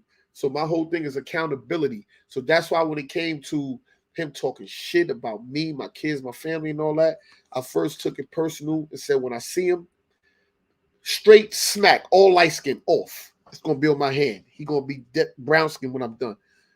I finally got to go see him. My man came home after doing 30 years. And he telling me, yo, listen, nah, man, we got to come together, man. Your family, we spoke. I'm like, no, man, that motherfucker, that's it. I'm done with this. When he get here, I'm smacking the shit out of him. That's all I want to do. He like, no, I said, I'll do you a favor. I'll tell him, put your hands up. We do a one-on-one in the parking lot. Nobody put no cameras on. When Hassan got there, he went to my man, yo, what up? He went to the next dude, yo, what up, what up? All these dudes from around his way, they all from Bronx River, not me. When he got to me, he stood there. I said, what's up? All that shit you said on YouTube, family and all that, I'll fuck you up right now. Say anything. Put your hands up. My man like, yo, chill, we ain't here for that. Now, you know people coming, yo, we ain't here for that. I'm like, I'm not here for that, but we here. And he said a lot on that. So I'm not going to do the suction, snuff you, you know what I'm saying? Then you going to make a video, yo, he snuffed me. I want you to put your hands up for I could whoop you. So I can have a reason to just and just show you what it's about. But he ain't want no smoke. He like, nah, we good. We're gonna sit down. We sat down, we ate, we talked, and everything was good. Then we went and met again, and then we made another plan. All right, we're gonna come. And then he went on Doggy Diamond show and started talking about me. And I said, damn, what the fuck is wrong with him? He bipolar or something? Like we just was good. That's what that goes back to when Doggy interviewed him as Poppy. No, he interviewed him again as Hassan Campbell. Okay. And he said, like, Hassan was like, the dirty section of YouTube, yeah, 10 toes down. I'm like, what the fuck you say my name for? Dirty section of YouTube. Like, what? You know I'm going to answer every call. All call-outs is mandatory with me. I don't give a fuck who say something. I'm answering it. So I'm like, damn, man. Like, and my thing when it comes to him and other people, like, I remember when I first started, Mikey, I remember I only had like 400 subscribers. I'm like, damn. So I'm making my videos, whatever I'm doing, whatever. Ain't nobody looking at my shit. They ain't paying me no mind.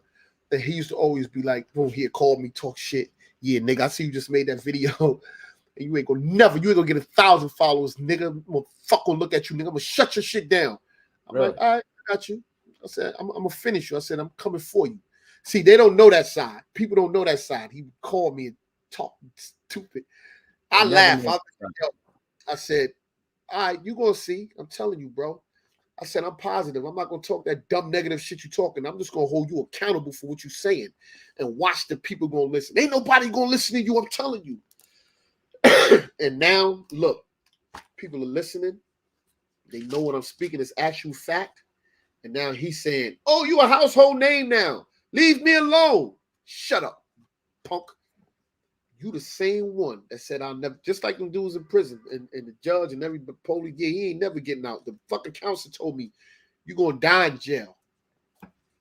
I'm going to die where? He said, you're going to die in jail. I flipped the fuck, I went to the box. But I'm not. You're not going to tell me what I'm going to do is going to happen to me. I know I'm going to make my own fucking destiny. You bugging. And now look, people are beginning to listen and he hates it. But at the same time, he loves it because he feels that, you know what? I'm keeping him relevant. And people always tell me, yo, you keep saying his name, you're keeping him relevant. No, I'm not keeping him relevant. His relevancy is going to come just by him speaking anyway. Me speaking is just shedding light on the bullshit. And just hopefully that you guys start to hold him accountable for the things that he's not doing. Don't talk about the things that he's doing. We already know that he's talking about people's kids, he's cussing people out, disrespecting the dead. We already know about that. Let's talk about the shit that he's not doing. And that's my whole beef. You know what I'm saying? So my thing is accountability, making sure that everybody is held accountable for what they do, for what they say. Even me, when I point one finger at you, 3 is pointing back at me. So it goes to me 3 times to what I'm saying. So all I ask is that people hold each other accountable. And that's where we're going to begin to get our power back, by holding each other accountable. We see somebody on the corner doing something wrong, you know you fucking up, right? You know, if you did this, this not going to happen. The end result of this, hold them accountable. There's nothing wrong with accountability. And that's what happened when I was a counselor, when I was away. They made me a counselor and I had to hold people accountable, but they put me with people that I hated. They put me with fucking people that had the craziest rape cases, people that did shit to kids, people that can kill children. They noticed. They put the fucking people like, oh no, if you put him with them, he gonna fucking do something to one of them. But they put me with him, made me a counselor, and said, you're gonna have to battle that. Let's see if you can handle that. If you're really ready to go home and deal with the ugliness of what's going on in the streets, let's see if you could deal with it while you're still in prison. And I had to deal with it. I had to sit there and listen to stories for guys and counsel them like, okay, tell me about your case. What happened? And they'd be like, yeah, you know the girl, she was 3 years old. All right, what happened? What happened? So what you do? She wanted me, you know. I laid it down. I just made love to her. Whoa. She was 3, motherfucker. And then the counselor looked at me, up. Okay. And then after they would tell, hold on, see, that's something you got to work on. See, your impulse took, and they would have other counselors teach me, yo, boom, nope. Your body language, you were sitting there like this, and then when he said that, you sat up. It shows your aggression, boom. And then they was teaching me, and then I learned. And then I had to learn how to deal with people with cases like that.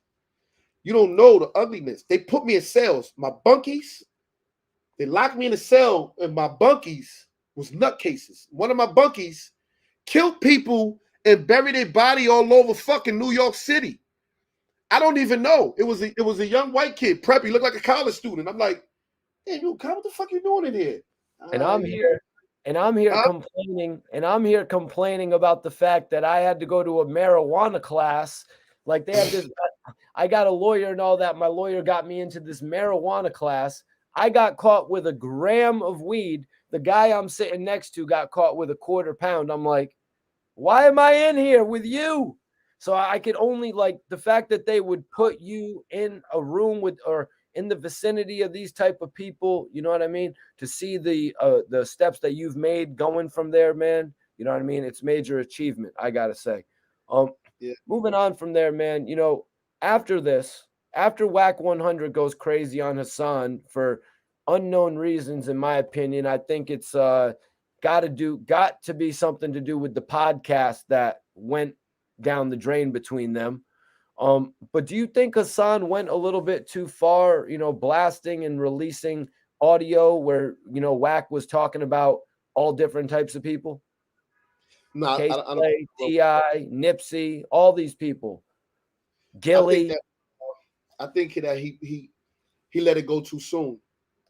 Okay. I think that he should have held Wack accountable without the tapes, right? Without playing it. If it was me, if I had Wack on record the way Hassan did, and Wack went to fucking Clubhouse and was talking about me, then the next day he on Bullets, and then Wack come up there and they start going back and forth, I'd have threw it out there to Wack. Listen, Wack, let me tell you something. I got you on tape. What you talking about? So and so. You talking about him? Wack gonna deny it because he ain't never gonna think you recorded him. He gonna be like, "What nigga? Play the tape, then nigga. Play the tape, Buster." Yeah. Man, go ahead, man. I ain't even gonna play that shit, man. Just know that I got it, man. And you better start fucking telling the truth to these people, man, because you a liar. You know you said that about Nipsey, and he would have been denying it over and over. So you ain't said that about Gillie and them. He'd have been like, hell no. I'm like, you said that about Gillie. And look, and then everybody in Clubhouse would have bombed me. Be like, oh, 10 toes, you a lying ass, bitch ass nigga. I'd have let them go. I'd have went up there the next day, talking shit, letting them get at me, trying to hold Wack accountable. Let him know I got them tapes. You told me about this, you told me about that. Wack would have been going at me. Then I would have said, all right, I'm going to play one tape for y'all of Gillie Da Kid. Everybody tune in at this time. Gillie and Wallo, I'm going to play the tape. And Wack would have been tuned in. So Wack, this is your last chance to tell your people and everybody the truth. Did you say anything about Gillie? I'm just telling you, man. I'm going to hold you accountable, brother. Just tell the truth, man, and just be honest with the people. He going to deny. Play it, nigga. Then he going to, I'll put anything up because he'd never think you did that. And I'll play it. There you go. Now, right, you told me to play it. I said I threatened you with it, and I wasn't going to play it if you just told the truth. And then you told me play it. So now when I play it, so now you can go get whoever you want to try to bring my channel down, but you can't. You told me to play it. I didn't just come out and play it. You said play it. I said, okay, here, play it. I told you I had a recording of you. You said I didn't to play it, and I played it. So now you go get your lawyer, oh, defamation of character or whatever he did. No, it's not. I told him what I had. I told him I would play it. He told me to play it. I said, I'm not going to play it. And that's it. So Hassan would have won with that. So he's saying that he's coming at Hassan's channel. Hassan would have had leverage already. Hassan would have now proved to the people, look at your leader. He's a liar, the one you following. Y'all trying to fucking condemn me. Right. And now look. Now, I'll play the rest of the tapes. Now tell the truth. Now the people gonna be on your side. Oh shit. If he had that, he gotta have some more shit on Wack. Play it. Let Wack say it. Wack ain't gonna say play it now. He gonna be like, oh shit, he recorded that. He probably got the rest. And now I ain't gotta worry about playing Nipsey. I ain't gotta play that. I'm gonna leave it with the minds of the people. Wack ain't denying it no more. So now I ain't even gotta play it to save everybody else and Nipsey family, you know, the ugliness of redigging him again, judging him, and then burying him again. Because that's all I did was redig Nipsey up. They rejudged him. Oh shit. You want some homo shit? You want this and that? Oh yeah, now bury this nigga. Discrediting his legacy. Yeah, man. Yep. You know, man, so where was I gonna go from there, man? Oh yeah. So basically from what you were saying, and you know, Wack was saying it as well, you know, I'm coming for your YouTube. Hassan even mentioned that he may be coming for his name. But in the past, you know, Hassan returned and said he would recreate himself. You know, he's been known in the past as Poppy. Do you see him ever being able to go back to that? To Poppy? Yeah, and branding him, like rebranding himself. No, see, Hassan already got over 80,000 followers on his smaller channels. So I think that if Wack did that, they all coming over there. They coming to the other channel. And I think more gonna come now because now he's gonna come with a new gimmick to show I got something even more for y'all this time. And then look, Wack can come for that channel. Hassan got another channel with over 50,000 followers. And that's all he's going to do. But I think we get to the last one, he's going to rebuild another one and just keep going. Keep going. Right. But possibly with a new name if he loses the Hassan Campbell name. Oh, he could lose the Hassan Campbell name. And he's got the Poppy pretty much built in from back in the day. Yeah. He could be Hassan Poppy Campbell. He don't even just need Hassan Campbell. He can become Hassan Poppy Campbell. They can't fuck with that name. Poppy Campbell. Hassan Campbell. We can have Poppy Campbell because everybody know him as that. I mean, whatever way it goes, I don't think that Wack should even try to come for his channel at all. Like, for what? All this fear and war, but when it comes to that, you the one that made all this possible, cocksucker. Why not go to the channel? He didn't go for none of your shit. Running your mouth to somebody you barely know. You know what I mean? Barely, that you don't even know at all. Not a fucking grain of salt. You don't know that man from nothing. And you just talking. So imagine what pillow talking you doing. Imagine the shit that he spoke about with people we don't even know about. Listen, and was you going to talk about China Mac? You wasn't going to talk about China Mac, right? Yeah. That was the last question. One of the last questions I got. If you wanted to bring up China Mac. Yeah, when it comes to China Mac and fighting AD. Okay, that's not one of the questions, but if you want to go in, let's do it. I peeped the whole move. Look, AD. Did I do the video? Yeah, I did the video. Yeah, you had a video. AD and China Mac meet. AD tell him all about his cooking shit he wanted to do, whatever. China Mac give him all his information, whatever, right? AD didn't have none of this shit together in his mono. He took China Mac idea and used it. Yeah, although he was maybe planning it and saying it on episodes, it's all about putting the shit in motion. That's right. So he took his idea and put it in motion. If I'm talking about starting a YouTube channel about Mikey T's how Mikey T eat, right? That's how I'm gonna start it. But I don't know about Mikey T drag racing cars and shit. I don't know about that part. So my plan is this Mikey T eating, and you come to me be like, yo, you know I'll be drag racing too. And then I come out and do drag racing. You be like, what the fuck? I was gonna do drag racing, man. You could have did the eats. And that's what happened with him. He was gonna make a channel, but he didn't have that idea China Mac did. Then look, China Mac speaks with Wack on Clubhouse. Right. He tell him, yo, nah, man. AD my homeboy, man. Y'all got to squash that. Y'all can't be doing that fight. Nah, man. I'm gonna talk to him, man. Don't worry about it, man. Wack goes to AD the day of the fight. AD on his way to go fight China Mac. He said, I got a call from Wack. Wack is going off. Hey, homie, hey, whatever he's saying on the other line, AD is like, nah, Wack, it ain't even like that. It ain't. I know that language right there. I know that conversation. It ain't like that. Wack on the other line saying, hey, look, cuz, hey, listen, we could do this right here, man. Nah, Wack, that shit it ain't even that serious, Wack. Why would he be saying it ain't that serious? If Wack was talking positive, yo, you don't need to be fighting. You leave that alone. All right, all right. Yeah, all right, yeah, I don't want you fighting with him in these streets. Y'all need to come together and work together. Wack wasn't talking like that. He was talking, Wack seen a potential squeeze in China Mac. Oh, who does China Mac do? And he out here in LA? He from where? From New York? How many followers he got? Oh, he get money like that? He do what China? Oh, nah, cuz he can't be living out here. Hell nah. He got to pay. Wack seen a potential squeeze with him. AD wasn't trying to hear that shit. So what you mean? You mean I'm gonna steal this nigga's idea? I'm gonna go over there, give him a fade, and then we gonna rob him? Man, fuck, AD wasn't with all that sucker shit. I'm gonna go over here fighting him. We gonna catch the fade, and that's the end of it. Wack seen the potential squeeze in China Mac. I don't know if China Mac thought that, but that's what I seen. I read that criminal behavior, and that's what that sucker's about. I know that manipulation game. Wack can't fuck with me. I read that whole conversation when AD was saying, and he said, then Wack started saying some shit. I ain't know what the hell he was trying to say. What you think that's saying? Yo, Mikey T was telling me some shit. I don't know what that motherfucker was trying to tell me. He was trying to tell me some diabolical shit. But I wasn't even trying to pay attention to that because I'm not about that life. I'm just trying to catch the fade with this nigga, steal his fucking idea, and just let me go by my business. And now they're going to work together and do something together. See, but I believe China Mac. What you think? Hold on. If you know China Mac, right? You know China Mac? Yep. Mikey T? Yep. You know China Mac ain't on no bullshit. He ain't just gonna fucking accuse you of no shit like that. Stealing his shit.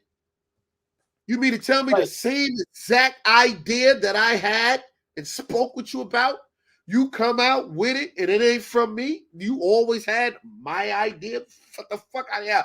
If I had it in Chinese, I bet you wouldn't have fucking did it. Mac should have told him, this is the idea I got right here, AD. Sing dang gong dang, and told him in Chinese. Now get it, nigga. See if you still that idea. Get it in Chinese, nigga. Because other than that, that's some sucker shit. Well, China Mac was tight about that shit. You know what I mean? Because he was trying to make a bridge. China Mac is an independent entity to link up with No Jumper. That's why he would even give AD the opportunity, because of the branding opportunities of Mac Eats and No Jumper.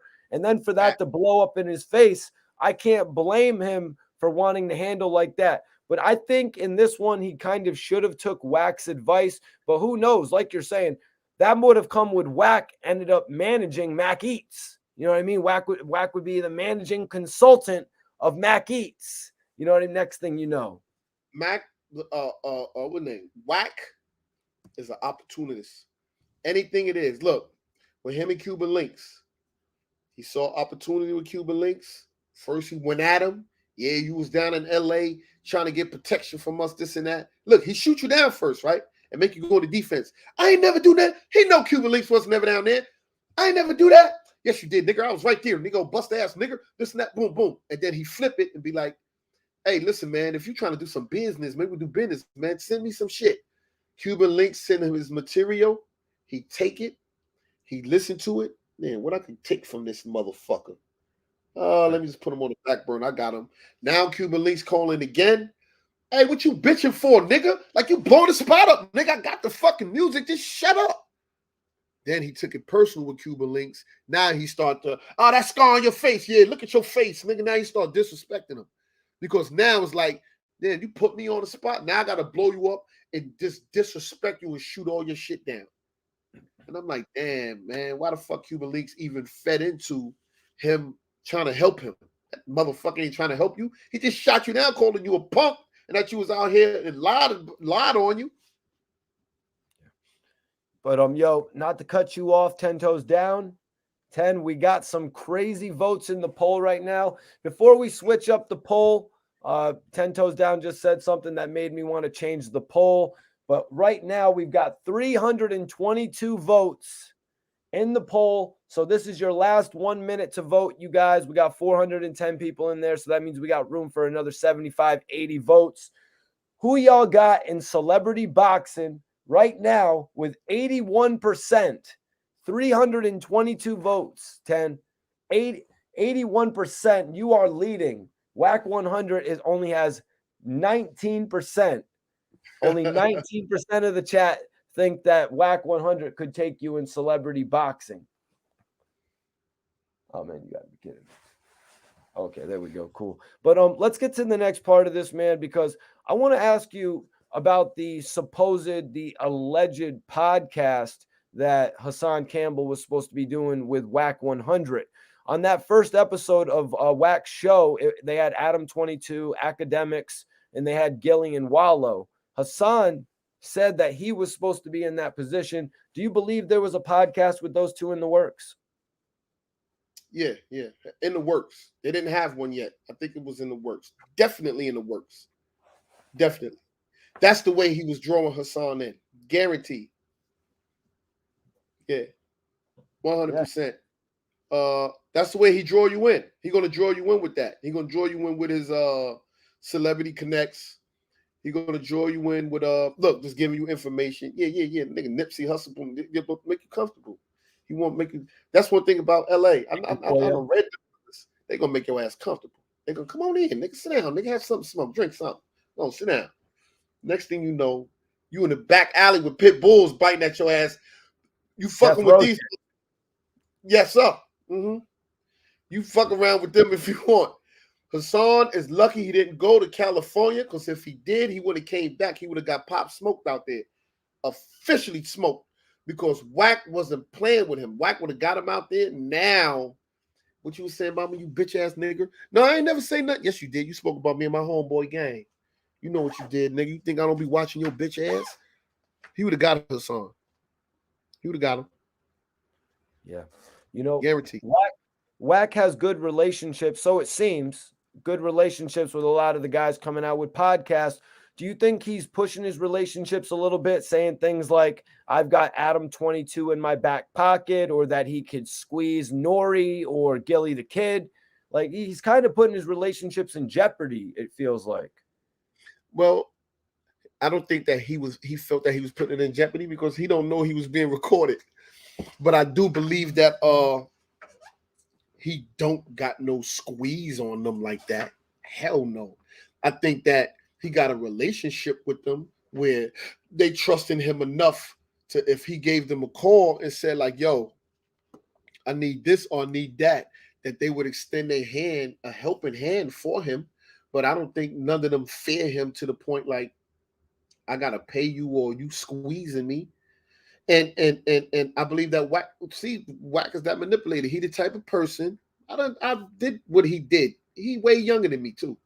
I did what he did when he was a kid. I was doing it already. You play that manipulation game. Oh, him? Oh, just nah. Them dudes on that block over there don't even worry about that. Niggas pussy. Got them niggas in the smash.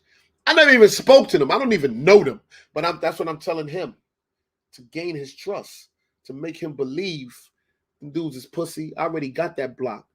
If you let me get some of that, I'm going to take your work and I'm going to put it on that block with them niggas. Not even knowing I'm scheming on just taking your block. So that's what Wack do. Wack try to draw you in, make you think he's this real gangster industry gangster, like he's a Suge Knight. He think he's a Suge Knight. He think he the next Suge Knight. But everything is, the tables is turning. You see what happened with Suge Knight?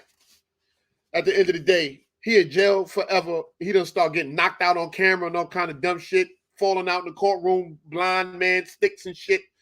His whole career went down to shit. That's what's gonna happen to Wack if he keep bullshitting. He doing all this shit, all the ugliness. Somebody sent me a picture the other day of him, and the picture next to it saying this is Wack 100 in the academy. He graduated as a police officer. He looked just like him. I'm like, somebody sent that the other day, actually. Yeah, I said, listen, that's not enough. You got to show me with him, with his family, shaking hands with the governor, some shit. I don't know. I don't know if that's him, man. I don't believe that's him. So, Wack took on a relationship with Gillie Da Kid and Wallo. We noticed them joking around. But when he brought Gillie on his podcast for his first episode, he was actually bringing up the incident with Beanie Sigel, bringing up, I would say, a very uncomfortable situation. What do you make of Wack 100 bringing one of the biggest podcasters on his show, getting that alley-oop, and basically trying to throw that in his face? You think that was his intention? That's his intention. Hell yeah, man. He got to fucking degrade you. He got to put you on the spot. He got to be the one that people be like, oh, shit, yo, this nigga Wack is fucking crazy with it. And, like, Gillie ain't coming back on no other shit or checking him on it. So now they're going to be like, yeah, Gillie's scared to death of this nigga. It's all about image, man. It's all about what you put out there, how you play the game. Wack know how to play it. That's one thing I give him. He know how to play it. He know who to answer, who not to answer. And somebody's behind him telling him, don't answer that one. Fuck him. No, that's not gonna get us. That's not gonna get us nowhere. You gotta answer that one. Boom. And then, but that's what it is. Yo, ask him this question. He already know. I'm gonna ask him this. And that's why with certain people, if I did interviews with them, I would ask them first, yo, is this something you want me to not ask you about or something you want me, you know what I'm saying? Wack ain't doing that. Ain't none of that. Everything goes with him. When he come in there, and Wack got a relationship with Gillie and them to where they joke like that. Ah, shut the fuck up, nigga. Punk ass ain't gonna do nothing. They built a relationship like that, right? To the point where Wack is the type of dude that they'll be playing that game, and then Wack will say something when somebody else come around and be like, man, shut the fuck up before I smack the shit out of you, nigga. The person over here think Wack's serious. They don't know that they got that type of relationship. And Wack can use that as a front. That's what Alpo Martinez, the one that got killed from Harlem, that's what he used to do. He used to go to dudes and talk with his hands. Like, yeah, son, you know what I'm saying? Yeah, and then when he finished, he'd go back over to his people and be like, yeah, I just told that motherfucker this and that and that and that. But from a distance, you'd be like, oh, shit. Damn, I knew that dude was a punk. I knew it. And the dude don't even know that he's over there talking about him. and that he's lying, that he just pushed up on you. That's why when I spoke with him, when me and Alpo spoke, and I went to him and I told him about this fucking podcast, I ain't even saying the name, but Alpo was the fucking puppet master behind it. I said, yo, you the fucking puppet master behind this shit, because this bitch ass motherfucker keeps saying your name and you this and that and Alpo this and that. And then he started with the, yo, I said, hold on, Po. We ain't gonna be doing all this. And you're gonna have people thinking you talking to me crazy like that. Let's just talk regular, like, what's up? And he was like, oh, all right, yo, boom. And he started talking regular. The one thing with me and Alpo, it was always a respect line, you know what I'm saying? Because that's another story, the way we met and how the whole shit went down. And the girl tried to put me in the middle, talking about, yo, that's Rich Porter people. Why you talking to him? He's the one that's with Rich Porter. He's setting you up. And a chick told Alpo I was setting him up, and I don't even know that the broad done told him, like, yeah, he's Rich Porter people. He's part of the setup that's going to get you with something. I'm like, what the fuck? She come with that shit. But that's another story. But that's the game people play. Hand movements and act like they really checking you, but they really not even saying nothing. And then it's all a mind game. Like with you. If it was you, he going to use the race card. That's going to be one of the things he going to use on you, right? Another thing he going to use on you, he going to talk about whatever situations you ever been in. So when it comes down to it, people going to believe it like, yo. Yep, that's what he does. When it be black people, he going to be like, hey, listen what I told that white boy, right? I told that white boy. Just that right there, right? They automatically lowering their guards. Yeah, he's a fucking punk-ass white boy. Automatically, they're going to make you a punk because he making you a white boy. He ain't even making you a human being. You not Mikey T. You not nothing. You a white boy. And you know what most black people mentality is? I fuck a white boy up. I can't no white boy beat me. That's what black mentality, right? It's facts. So he gonna start with the white boy thing. Then he gonna go into the King Erna, Leak Moss, whatever situation that you had before. Yeah, you sing, yeah. And I told him, I finished you just like what happened with these niggas. But and they're gonna believe it, and then they're gonna be like, oh, this motherfucker Mikey T. Right. Yo, back 100, check Mikey T, man. Yo, that shit gonna be all over the place. And all he was really talking to you about was buying a hat from you. All he really wanted to do was buy a hat, a Mikey T hat. But all he wanted to do was manage me. Yeah, he just was really saying, yo, Mikey T, can I manage you, man? You know what I'm saying? Could you just wear this hat right here? Mikey T, the movie star, would be worth $1 million if I got behind it, man. What's the point of not working with me? Oh, Wack, we're going to turn this into a multi-million-dollar business. Okay, you can just treat me however you want now. Yeah, that's how they like to play it. You know what I'm saying? Yo, I got Vlad TV in my back pocket. I got no jumper. You'll be on Vlad TV next week telling your whole story. You're going to knock them out the box. Yeah, I got you. You're going to knock them out the box, Mikey T. You're going to be telling everybody how you were on French Montana's album. You're going to clear up the whole situations that ever happened that bad in your career. We're going to handle all that shit. I got Adam 22 in my back pocket. You know, I kind of felt like Hassan was playing him a little bit when he was like, I'm not as big as Adam 22. Adam 22 doesn't know me. I kind of thought he was bugging a little bit when he said that, but when you look at the comparison, you know, Hassan's channel, 280,000, and the No Jumper channel's at like 4 million. So Hassan really just recognizes the level. There's levels to this shit. Yeah. Hell yeah. Boston, Massachusetts. Salute to Boston tapping in tonight. So yeah, man, I wanted to ask you as well, you know, the situation with Beanie Sigel and Gillie Da Kid. What do you make of that shit actually popping off right in front of Birdman? You know what I mean? Like $1 billion representative in the hip hop industry, Gillie's label Cash Money and all. I didn't even go into that whole situation there. I didn't even like zone into it. I didn't pay too much attention to it.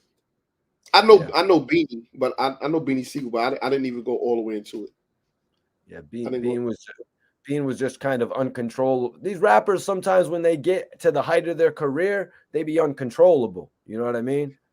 Yeah. Rappers is crazy. They start believing that lifestyle at times. They really start believing it. You know, out of all the rappers that I know and ones that I met, whatever, the coolest one, the whole situation, how we met and got cool just that one night After that, never seen him again, never spoke to him enough, was Busta Rhymes. Good dude. Busta Rhymes was the only one who like really stood up. I was going in the spot. It was Drake, P. Diddy, somebody else. They had like an after party or something. So when me and my people got there, we got to the window to pay. It was $50 to get in. Once we got to the window, I went to pay my money, and they said, "Hold on 1 minute." They went back. You finished? And they put a piece of paper on the window. All right, the price change, $150. I said, "What?" Yep. It was just $50. I'm paying $50. They're like, no. They said the manager said it's $150 now. I'm like, how the fuck it switch to that? So now I'm beefing at the window. How the fuck this place? And as I turn around, here come Busta Rhymes, Murder Mook, his entourage, all of them coming in.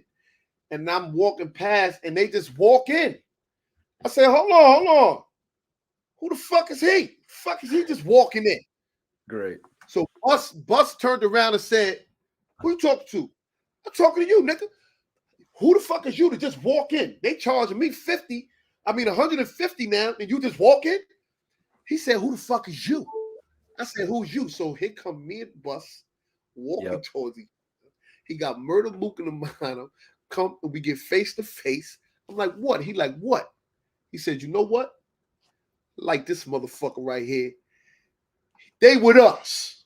Come on, we going inside. We got inside. He gave us all VIP bands. We went upstairs and shit in the VIP, whatever. He was like, yo, man, you a cool motherfucker, this and that, man. Like, the fuck is you just going crazy on me? I said, nah, man, they flipped on me I was already mad. Like, the fuck, you're just going to flip the price? Then this nigga walk. And you know the crazy shit? In my mind, I don't even know that's Bus. I don't know who the fuck that is. All I see was some niggas just walking past me. I'm like, who the fuck is these niggas? Had he just got the fade at that point? Had he just cut the dreads at that point, Busta? Yeah. He ain't had no hair, nothing. Yeah, he ain't had no hair at that time. Yeah, definitely. Yeah, that's crazy, bro. Because I actually have a story where Busta actually almost smacked the shit out of me before, you know what I mean, where I was at. But I'm not going to get into that. You know, everyone's going to have to hit that like button. You know what I'm saying? Maybe I'll tell that story on another day. He wouldn't smack the shit out of me. Won't go smack the kid. No, sir. Shit was hilarious.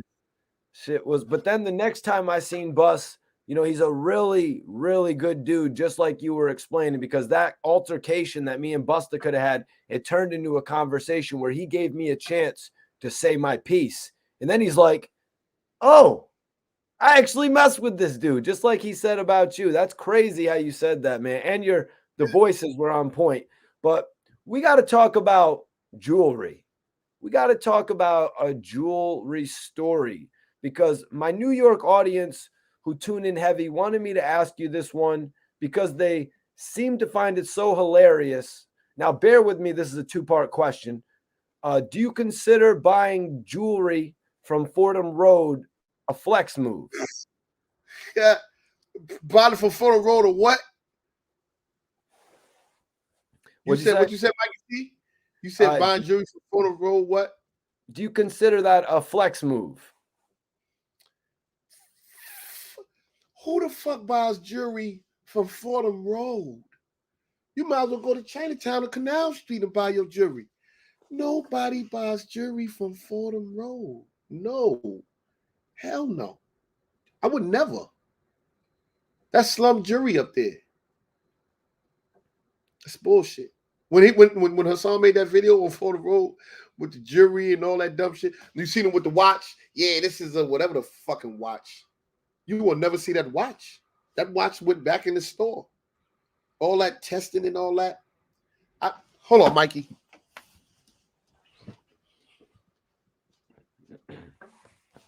Everybody share this video. Hit that.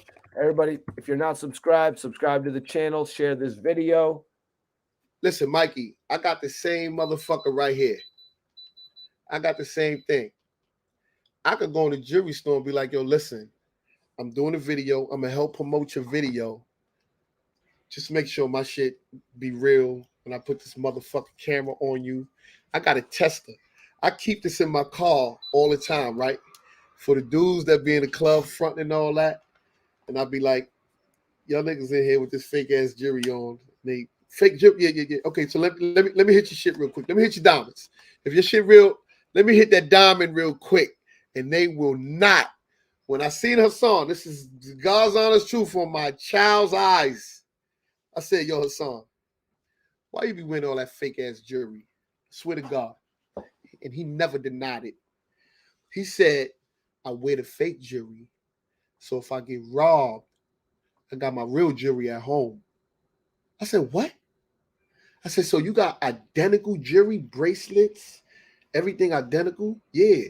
I wear the fake shit outside. So somebody try to rob me, whatever, I got my real jewelry in the house. I wear that when I'm on camera. I said, get the fuck out of here, man. Who does that? So you went and got some real jewelry and fake jewelry look exactly like this some stunt double shit? Man, get the fuck out of here with that, man. All that shit fake. Get out with that fake ass jewelry, man. Get out of here with that. But yeah, for the road, that's not the place to get your jewelry. So how do you think his supporters feel about it? You know, seeing him post up a video allegedly buying jewelry, watches at the place where they sell hats, socks, vapes. Socks. That's the thing. That's the thing. That's the thing. That's crazy. Where they sell hats and socks. That's not the jewelry store you want to go to. That is not. That's not where you want to go. You don't want to. Definitely, you don't want to go to Fulton Road to buy no jewelry, man. You want to go either down to the Diamond District. You can go to 145th to Mike's. Everybody know Mike in Harlem, 145th, right off of Broadway. That's where I get that's my jeweler. That's where you go to get your jewelry from. You ain't getting no slum shit. You getting the top of the line diamonds, top of the line gold. And my jewelry, when I buy jewelry, I use jewelry as an investment. All right. A lot of people don't know when you buy jewelry, you can insure your jewelry and you can use it for future, meaning that you can have jewelry that can amount to, let's say, $100,000. You get appraisal on it, which is going to come up to $200,000.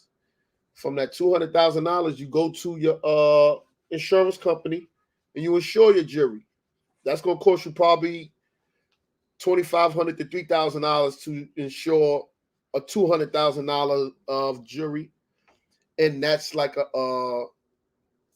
if anything happened to your jewelry, it's insured. You can always get it back. So I look at jewelry as an investment, and a lot of guys don't know about insuring their jewelry. I was at my jeweler a couple of months ago, and there was a guy in there, young brother. He spent over $200,000 right in my face on jewelry. He bought a big ass diamond chain. He bought the watch, over $200,000 cash. Opened the bag. I'm like, when he finished, I said, damn, I want to ask him, but I don't even know this fucking dude, man. I said, yo, brother, can I ask you a question? Where you from? He was from Syracuse. I said, you insure all your shit? He's like, what you talking about? I said, your jewelry, you insured it? He said, you can't insure jewelry. I insure my car. I said, up. You can insure your jewelry. You just spent over $200,000 on all this jewelry right here with Mike. Mike, tell him. And my jeweler was like, yeah. Sorry, he said, I thought you were having me play the character. I got him. Now Mike was like, yeah. He said, yeah, you can insure it. He said, yeah.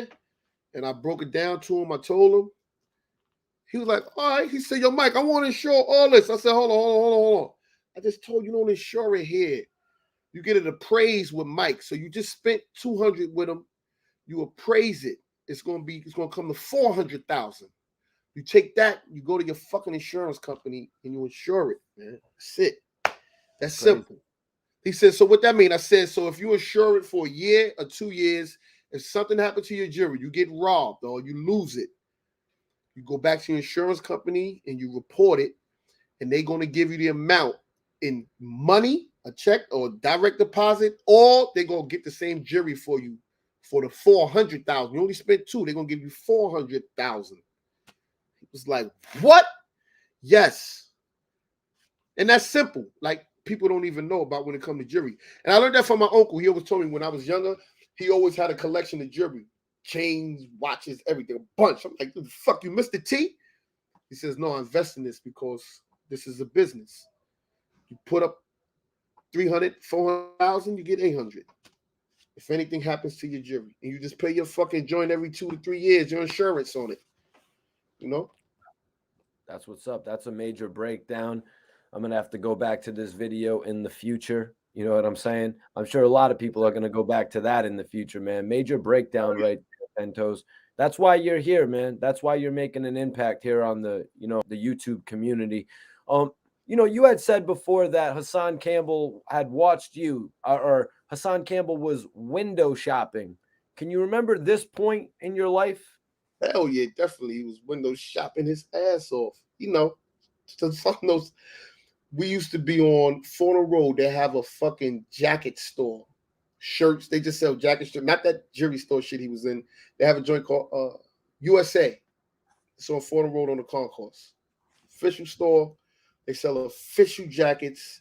If you want to get things made and stuff, that's not where he got all those jackets. He got that from Daniel's Fashion downtown, who's a good dude. But in this store, I used to always see Hassan over there. And this is right after, this is before YouTube and all that.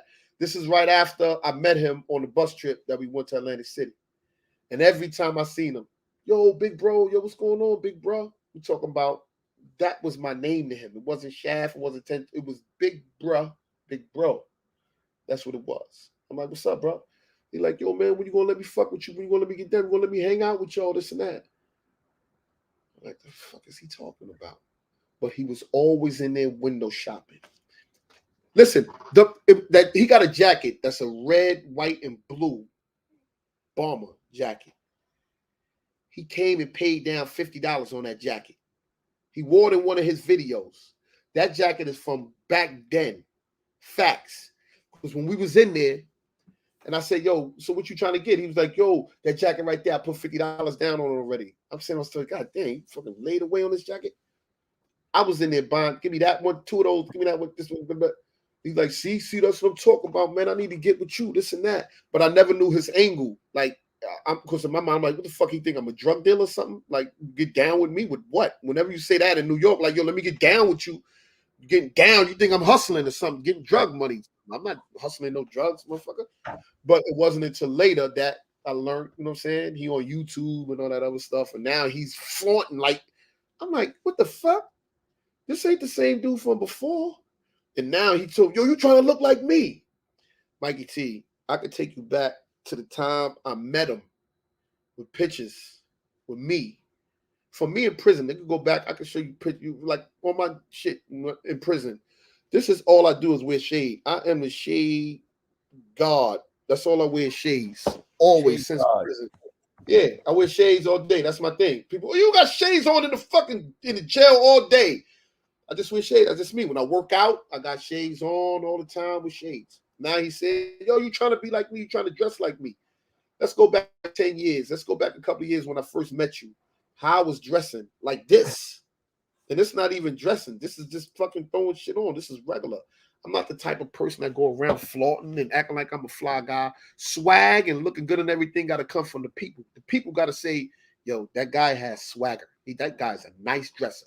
You can't say, I'm a nice dresser. I got swag. I'm fly. No, that's not how it goes in New York. Somebody else got to put you in that position. You know what I'm saying? They got to do that. I guess abroad, they got to tell you that's what you are. You can't say I'm a fly dude. And then you can't see, and that's what it is. Oh, you trying to be like me. I'm trying to be like you. I don't look nothing like you. We're not in the same shape. You don't look good as me. I got a fucking full beard.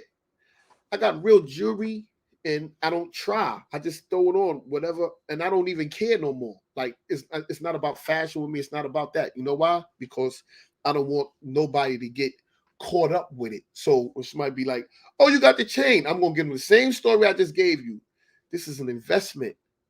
I spent whatever I spent for it. It's an investment. So if something ever happens to it, I can always get way more than what I paid for it. It's insured. It's not no scam. It's not no bullshit because I do the same thing with my car. If something happens to my car, it's insured. Somebody steal it, they crash it, it blows up. Insurance company's going to pay me for my car. So when it comes to anything, and kids ask me about certain things, yo, why you do this? Why you do that? Or don't you think that image? No, it's not image. This is something that I like. This is something that I like to do. You like basketball?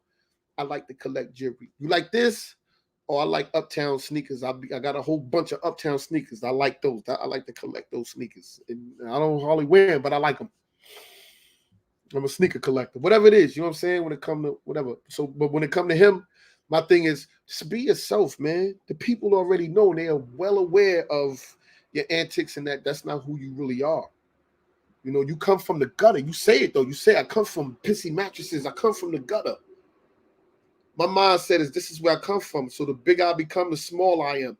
So no matter how much I come in, even you saying, yo, 10 toes down, new listening, I take it like, damn, man, I appreciate that. Thank you. But it only knocks me down more to make me more humble. Like, damn. I told a story one time about it wasn't Caesar. I think I got the name wrong. When he rode through the town and everybody gave him praise. You might know who it is. Everybody was giving him praise, and he always kept a guy to his side. And every 5 to 10 minutes, that man would lean over into his ear and say, you are only a man. You're only a man. He always been that constant reminder. Don't let none of this shit go to your head. You're only a man. And he knew that this king can become big-headed and all this love and with the people loving them, you're going to lose that fucking manpower. You're going to lose it. You're going to be like, I'm not a man no more. I'm the king. I'm on top. I'm that motherfucker. So that man kept him on the side and said, you are only a man. And whenever you see him start getting praise and he raising his hand, he going, hey, what's up? You only a man. Oh, all right, thanks. Yeah, okay. He humbles himself. Okay, thank you guys. And that's just what it is with Hassan Campbell and with a lot of YouTubers. You are only a man. And I'm that man that's on your side, whispering in your ear. You're only a man. I'm just letting you know you're a fucking human being. You ain't on the top because you're going to come back down. What the fuck is gravity? It's called gravity. You're going to come back down. Right. You know, and on your way down, you're going to start grabbing for straws. I want to talk to you about Bobby Schmurda. Schmurda. Bobby Schmurda, man. How do you feel about his return to the game since getting locked up? You know, he came back with some stripes because he took a little bit of extra time for Rowdy Rebel. Mm-hmm. I guess, you know, he got the stripes for looking out for his man to make it sure. And then you had another guy that stood up like that from Harlem, Kevin Childs. He wouldn't cop out and take no time. And if it wasn't, he went to trial because he wanted his co-defendant to make sure that he was all right. And also the big homie True Life. Yeah, True Life. And I applaud you for whatever you did, if that's what you felt was right, you know. But I don't know. Bobby Schmurda came back doing some other crazy dances and shit. That's what I want to talk to you about, man. Yeah, he came out dancing crazy. Aside from waiting a little bit too long, some people have said he waited a little bit too long to release music. His situation with Epic Records has been at the forefront of, that. He was actually signed by L.A. Reid, who actually moved on from the label while he was incarcerated. Wack and many others have either laughed or embraced his dancing. Being a New York guy, how do you feel about all the dancing, man? He's obviously on another level than before. I mean, that the Bob, that other dance, that shit he was doing was cool. But when he started doing that shit on the floor and this off and looking back at it, oh nah. Get out of here. Get out. Beat it. I don't care if somebody has said, oh no, he West Indian. Motherfucker, I'm West Indian too. I don't want to hear that shit. I'm not doing that. We don't do that. Not in New York, not in Brooklyn. Picture somebody from Brooklyn. And then you see him in the club doing that dance, looking back at it. Oh, hell no. Nah, I disagree with that dance. That dance is crazy. What do you I don't think? even like looking at it. Huh? What do you think's going to happen with his career going forward? I mean, he's a viral sensation, but is the music going to stick? Yeah, the music going to stick because that's what the kids like today. People like that. That's what they like. And then when you do some sick shit like that, you get even more press for doing that stupid shit. I think the dumbest shit you do in something that'll make people holy mouth and woman holy chest is going to heighten your career. So him doing that dance and he might come out with something crazier. Like look, let's remember what I'm telling you. On the 20th, the 19th, or the 18th, Hassan Campbell comes out with a video talking crazy. He's going to do something crazy because he's almost reaching that 21st mark when it's time to get paid. So he does something stupid every time at the end of the month. He does that. When he starts seeing that the views is, he's going to do something crazy to make people be like, oh shit, what the fuck is, he going to find something in the news or somebody to go at. He'll fall back for a minute. He don't say nothing about nobody. And then he come out and go crazy. So with these rappers, that's what they do. It's image, man. It's all about image. You got to say certain things where, and also it's the labels that tell you to do certain things, you know? Yeah. Because I'm sure that he had advisors, homeboys. What the fuck is you doing, Bob? What? Yo, give me that camera, bro. Give me the camera. You ain't posting that shit. They posted it. Whoever was up there with him was with him and was getting it. And they posted it. And he accepted it. What about the uncontrollable bursts of laughter? Nobody has addressed it. I remember one time Designer was on the Breakfast Club and Charlemagne had told him, whoa, slow it down. Just talk to us here. You know, he's always laughing, man. I don't want to chime in and say, yo, you can't be happy. You know what I mean? A man's enjoying his life, Toes. I mean, laughter's good. I believe in laughter. And I believe that laughter's good for the soul, for the heart. And this Muslim sister told me the other day, and I forgot all about it. She said that laughter is a what the hell she said is given. I forgot what it is. Allah gives it to you. It's like a blessing from Allah to give. It's like giving a donation to the people by giving them a warm smile of laughter. So I believe that's good. Yeah. Yeah, I hear you 100%. I hear you 100% on that, but it's kind of just like, you know, it's kind of like diminishing the quality of his interviews, just like 6ix9ine yelling in his interviews throughout the whole thing. It's like you can't get a question out. Bobby Schmurda laughing throughout the whole interview. It's not making for a good interviews. I don't know if any other bloggers are pointing that out, but somebody's got to be real and just say it. Yeah. So that. You don't think it's something else with that shit, like drugs or something? Yeah, bro, I smoke weed every day. I smoke more weed than these rappers, and I'm not laughing uncontrollably. Pills and shit. I don't know. I hope he's not on that, to be honest with you. I hope he's not partaking in that shit. You know? Are you a Benny the Butcher guy? Yeah, I fuck with Benny the Butcher. Yeah, man. You know, Benny's popularity, like his popularity really skyrocketed in a short matter of time once he actually got that acknowledgement. What do you take about his rise in the game? Nah, Benny the Butcher's official. I listen to his lyrics. I'm a lyricist type dude. I like lyrics. I'm about bars and hooks. Certain shit he say, I'll be like, oh shit, he put that with that. Because usually when it comes to rhymes and shit, when dudes saying a rhyme, I try to get the next bar before they say it. And when it come to him, I didn't think he was gonna say. I'm like, oh shit, he said it with that. I'm like, cool, he a fit. Yeah, I can fuck with him. Like Jadakiss, and you know what I'm saying. I feel Benny the Butcher's official. He got some shit with him, and the way he deliver it is official. Benny the Butcher's good, definitely. Yeah, I actually had the chance to interview him right before he blew up majorly. He was really doing his thing, but I interviewed him right around Christmas of 2018. Freddie Gibbs and him have actually been going back and forth, had a little bit of issues. Have you caught any of that? Nah. Yeah, they had worked together.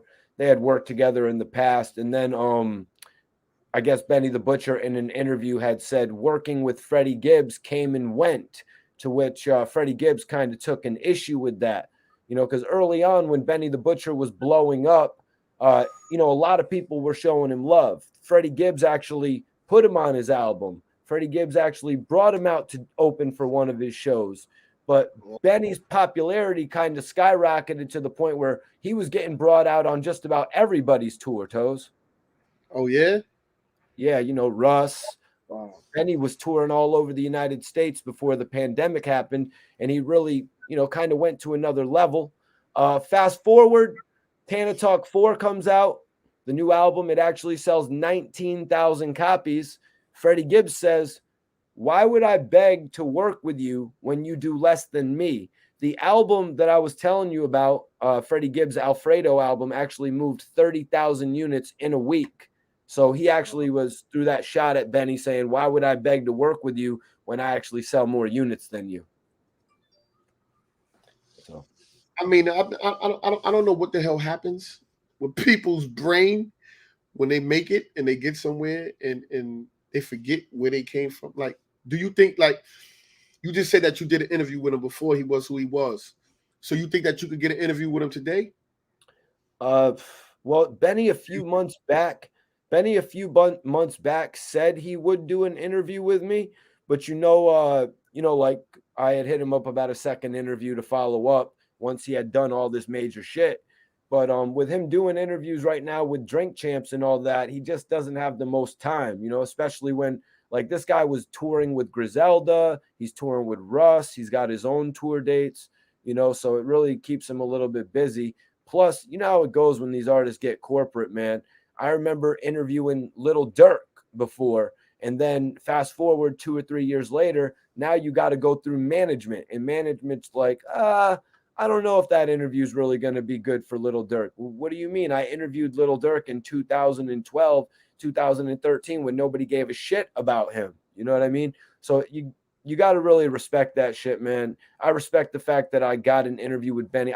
I bet you if I went up to Buffalo and stayed there for like a few days, a week, and I was like, yo, Benny, I'm in Buffalo right now, I could get an interview. But do I got the time for all that? You know what I mean? Do I got the money for all that? You know what I mean? If you're working for a news station, shit, they'll pay you to go sit somewhere for a week until your source comes and meets up with you and you come back with that work. You know what I mean, Ten? Yeah, definitely, brother. Definitely. I don't got that budget, or I'd be interviewing them all. You know what I mean? But we're here, we're doing our thing on this live platform. We're making our voices count. You know what I mean? So I applaud all these guys for giving me interviews in the past. Definitely, man. Word, man. You can't forget the times when you was a nobody. I mean, you always somebody, but the time before you was a public figure, before you became who you are. And I know a lot of people that's like that, rappers and all that I knew before you was anything. I'm talking about, I could go back. To I got stories from the old school heads, from Curtis Blow. Like, he lived right across the street from me. Spoonie G, like the way he was when it came to drugs and homeless and living on the corner on the streets, and me helping him, to Black Rob, to being a bad boy, to coming all the way down, and I'm being with him and giving him clothes and shit. Like before, I didn't even know you when you was the bad boy, and I was in jail when Whoa and all that came out, and I was rocking to it. For me to come home and then see you, and I've been a fan of yours, I'm like, damn, you fucked up. How Puffy do that to you? And he explaining everything to me, and I'm like, damn, man, yo, what you doing tomorrow, B? All right, yo, I'm gonna come on, man. I got some shit for you, man. What size you wear? What's your sneaker size? What's your joint? For me to be doing that for him when you was a bad boy, like, what the fuck is going on here? So, and then for people to make it seem like Puffy was doing all this and all that for him, he wasn't doing nothing for him at all. None of them. Like, and just this rap, this period, just they don't see the end result. He told me stories about when he was out in Japan and when he was in China and being with all these different girls and all this stuff. He's like, I never thought that I would be like this, man. I'm fucked up, bro. That's how Robbie told me, like, yo, man, I'm fucked up, baby, bro. What up, man? Like, I even got like videos like him in the truck with me and shit, and I'm clowning him, joking with him and shit. And I'm like, damn, man, that's just fucked up, Rob. Like, I used to take him. Listen, I used to take him to spots, right? We go like in Queens, we go up in the spot. They'd be like, yo, when we go to the doorman be like, and I'm like, yo, nigga, I got Rob with me. What the fuck you talking about? They like, who the fuck is that? And when they look at him, they're not looking at the old Rob. They're looking at like, who the fuck is this dude? Nigga, that's Black Rob. Nigga, fuck wrong with you? And I got to go through it at the door, boom, get up inside. Yo, who the manager up in here? I'm not managing him, not nothing. Me and him just hanging out. And I know he was fucked up. And I'm like, hey, yo, how much you give Black Rob right now if he just did Whoa? You give him something? They be like, yeah, I'll give him something. He gonna perform it right now? Yeah, he gonna perform it right now. He here with me right now. I'd be like, yo, Rob, go up there and do that real quick. And they're paying right there real quick, boom, for $500, $700, whatever it is. Every dollar count, nigga. I'll be like, every dollar count, Rob. Fuck out of here, man. He'd be like, yo, man, but I don't even feel like, because the dialysis shit, he was all weak. I'm like, motherfucker, we use what we got. We out here hanging out today. I might as well, motherfucker, every time I go somewhere with him, I'll be like, yo, Rob, we going over here. He'd be like, yo, don't be doing that manager shit. Fuck that. Once I get inside, hey, yo, who the manager here? Y'all got money. Black Rob. Word up, man. I'm like, yo, Black Rob, the Whoa, Jasmine. I have him do a joint for you. What's up? Right now. Yeah. I'm like, yo, come on, man. Rob needs some bread, man. He fucked up. And I met Rob through Jay Black. Remember Jay Black from Belly? Remember the one in the basement with DMX? They stripped him, DMX snuffed him and shit. They grabbed Nas, tried to shoot Nas, and Nas shot him in the movie Belly. You don't remember Belly, Mikey? Mikey's off. What's going on, Mikey? I had to log myself out for a second. Yeah. I was having a technical difficulties, but go on. You don't remember Jay Black? No, I don't remember Jay Black from Belly. He the one with Nas that hugged Nas and they tried to shoot him in the basement with DMX. DMX snuffed him. Remember they stripped him naked? Nah, I don't remember Belly, man. Just to keep it 100 with you, it was a little bit too. He the one. Jay Black is the one from Belly. That's my man, Jay Black. That's how I met Black Rob through Jay Black. Yeah, and then me and him and Jay Black was cool because Jay Black was a bad boy. He was down with Bad Boy. Okay. Me and Black Rob got cooler after him and Jay Black introduced us and shit. Me and Rob got cool. First night me and him got cool and shit. Word. My bad, everybody on the classic scene with Jay Black from Belly. I'm gonna be getting roasted over this one, man. I am gonna be getting roasted over this. Everybody know Jay Black, man. Everybody know Jay Black. He the one that was trying to hit Nas up and shit. No, people are hating me right now. What? I'm about to go watch Belly tonight. Nah, I can't do that to myself, man. I can't do that to myself. I wasn't big on Nas acting. Now DMX acting, that's another story. You know what I mean? X was doing this thing for a minute, See that dude, seeing that dude up north referring to Jay Black? Yeah, probably Jay Black, yeah, because Jay Black, lock the fuck up and shit. Okay, Secca, my guy Secca, who's been turning in for a couple days now, he said, classic scene, bro. What the F? Would it have worked, Toes, if I was just like, oh yeah, I remember that without a doubt. If I would have just if you'd have did that, you'd have been good money. Hell yeah. I would have believed you too. I was like, oh yeah, Mikey know who the fuck Jay Black is. Yeah, that's what's up. Come on, man. I know who Chris Black is from Murder Inc. You know what I mean? I seen him here at the New London Mall promoting the Murder Inc. shit. I'd be following the shit, but yeah, what putting me on the spot. What year did Belly come out? Oh, it was 1998. It was 1998. I can't even say shit. It came out after DMX's 2 popular ass albums. Oh yeah. See, I seen a couple people in here referring to you as Shaft. Yeah. Seen a couple people shouting you out of here in Shaft.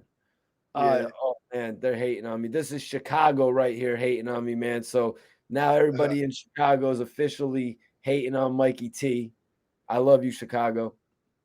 But yeah, man, Toes, it was a great interview tonight, man. We went over a whole lot. You know what I'm saying? We went over a lot. We pretty much broke down everything from, the recent spectacle that was made of the interview with Hassan, Wack, 6ix9ine, and academics. You broke down a whole lot about your 21-year bid as well, man. The whole parole system, like some really interesting information there. But man, I want you to do a drop for me if you could. Simple drop is 10 toes down. I want to give a shout out to Mikey T, the movie star. I'm going to let you do that on the screen. Ready now? Let me know when you're ready, Mikey T. Action. Yeah, what up? This is 10 Toes Down TV, and you rocking with Mikey T, the movie stars, #1 in the land, in the country. Tune in Mikey T. Not because I said it, because you have to. This is where all the information is at. This is where the best is popping at. This is where it's happening at. Mikey T. The best in the nation, bro. 10 toes down, said it.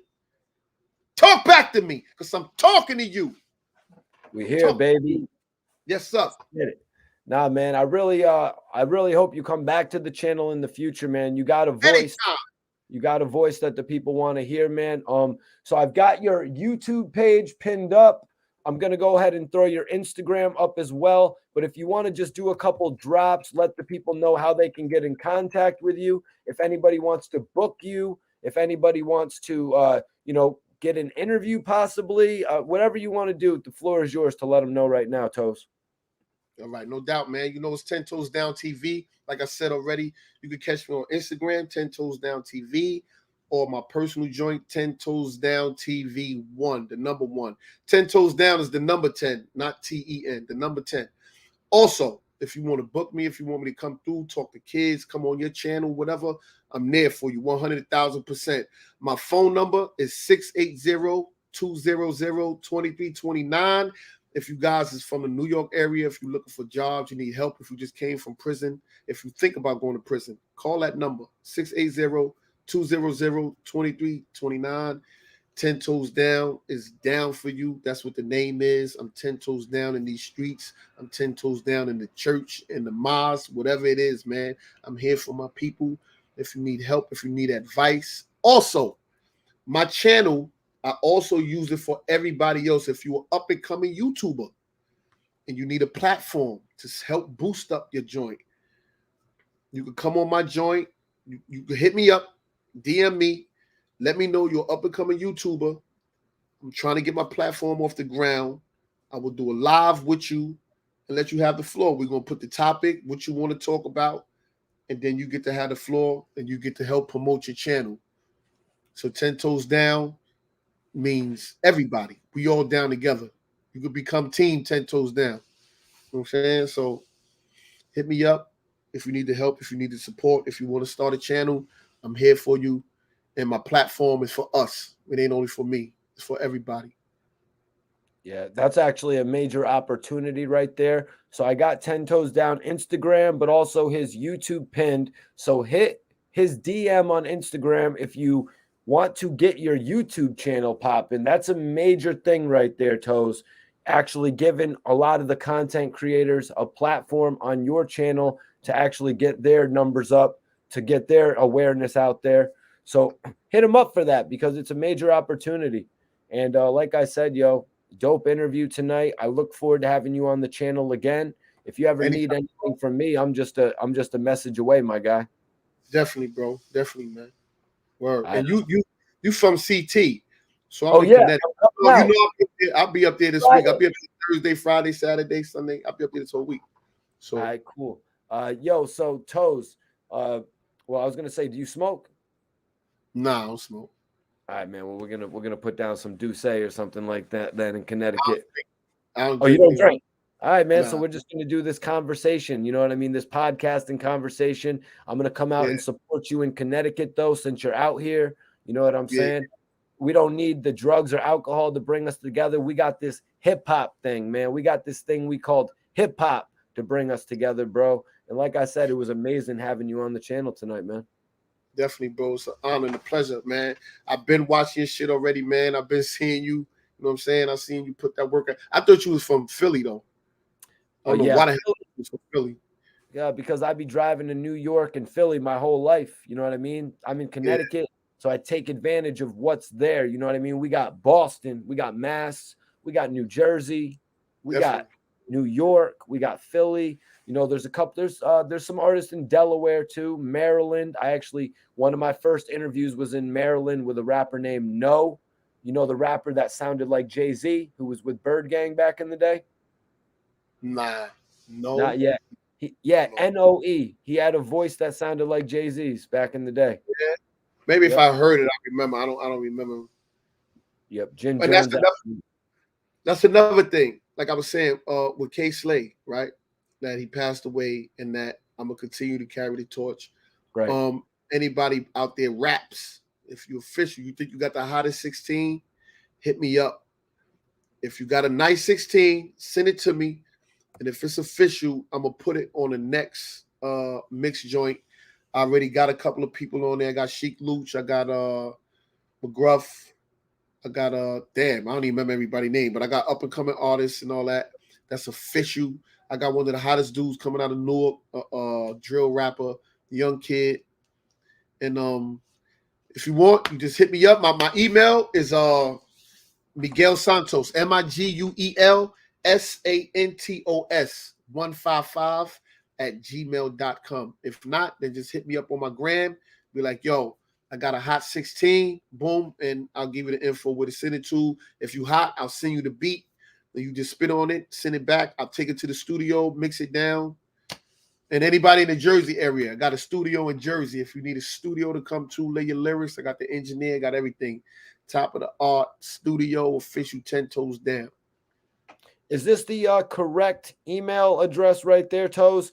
MiguelSantos 155 at AOL, not Gmail, at AOL.com. AOL, my bad. Miguel Santos 155 at AOL.com. All right, I'm going to leave that up for a few minutes, bro. I don't want to keep you all night, but I appreciate you coming in. We'll see you on the next episode, Toes. All the time, bro. Definitely, man. Thank you, Mikey T. Salute, brother. Thank you for that real conversation, man. All right, brother. Take care. Peace. Major salute, 10 toes down. This is his email right here. As he said, he actually explained it in the interview. Probably going to have him come back on again and talk about K Slay more in depth, because he's actually carrying the flag for Slay at this point. He's putting together a project. So he's saying, if you're an MC, if you have a hot 16, you guys, if you got a hot 16 or just even a nice 16, that's the email to send the material.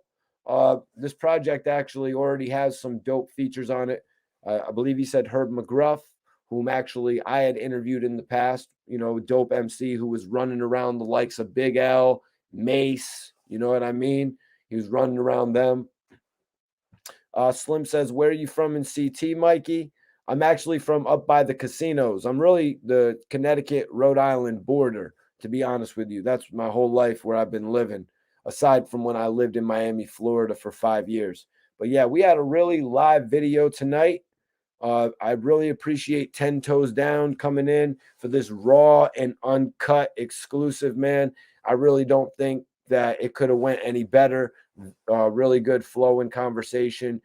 He gave me more details than I really would have expected to get. And, when you get somebody actually who does that in an interview, you're on to something great.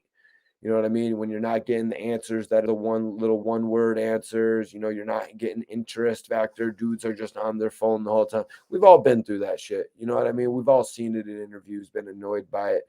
But when you can get a great conversation together, that's how you know what I mean? That's how you got a winner. Yeah.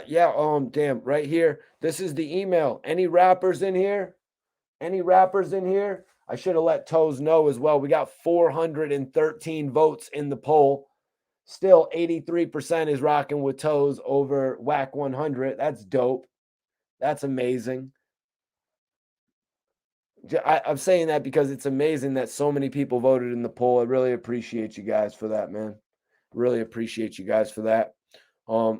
Dope conversation tonight. We went over the Fordham Road Chronicles. You know what I mean? A lot of people were talking about that since Hassan had actually posted that video on his page. A lot of people were talking about that, commenting on it. You know what I mean? Had to go over Gillie Da Kid getting brought onto Wack 100's podcast as well. Also, Hassan just interviewing 6ix9ine, which is a question that I had, but Toes actually explained that pretty well. The fact that 6ix9ine has over 21 million followers on Instagram, that's the fact that he does 10 million views on YouTube in a single day. Like, this type of stuff matters when it comes to actually getting your material out there to the general public. This is the type of shit that matters. You got to go out there and get traction. You know, that's why Wack 100 shit is moving. He's got people like Adam 22 around. He's got people like Gillie Da Kid and Wallo around who are going to post him on their social media, who are going to come and join him on their podcast. So it really opens him up to a whole lot more people. I mean, I be on the Clubhouse and it looks like they get about 1,000 people sometimes on their lives. Now, these dudes, Hassan, Gillie, these guys are doing tens of thousands of viewers. Hell no, man. Emrek is the guy. Deli, Emrek is the homie right there. Always showing me love. Hassan Clasp, appreciate you for tuning into the interview. Appreciate everybody that tuned into the interview tonight. If you're not subscribed to this channel, make sure you guys subscribe right now. I want everybody in this room to subscribe to the channel. Let's get those numbers up. We're almost at 60,000 subscribers. We're on the road to 100,000. Then I'm going to get that YouTube plaque and put it up right there. You know what I'm saying? I'll put it right at the top of the Death Row logo, right up there. Shit'll be dope as hell. You know what I'm saying? But I'm going to keep on bringing everybody great content. That's one thing you're not going to miss out from on this channel. Great content, whether it's throwback interviews, whether it's live news recaps, or whether it's live interviews. You're always going to get the dopest material on this channel. You're always going to get the dopest material on this channel, you guys. Let's do some open questions. At the end of my shows, I always do open questions. Anybody has any open questions right now? The room is open. The room is open, you guys. Let's see if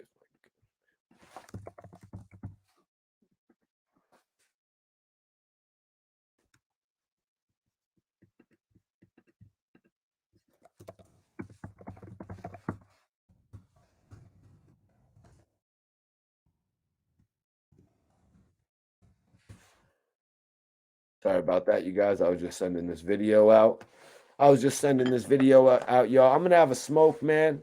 I didn't ask what everybody's smoking on because I really just got into the interview tonight, man, and I really appreciate it. We hit just about 500 live.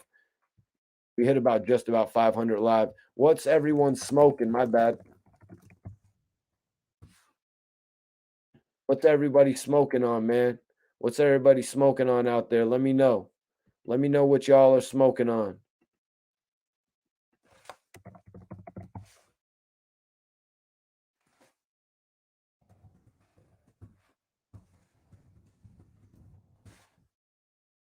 What's everybody smoking in the chat? Truth Hurts TV. Damn, Mikey. Yeah, we put on a show tonight, man. You know, we put on a great interview tonight. I'm really seriously proud of that interview. You know what I mean? How smooth it went. You know what I mean? And then at the end, I threw in a couple industry questions. You know what I mean? Just because I wanted to, you know, give that to y'all. You know what I mean? On here, we talk about everything, really. You know what I'm saying? We talk about all the topics, you guys.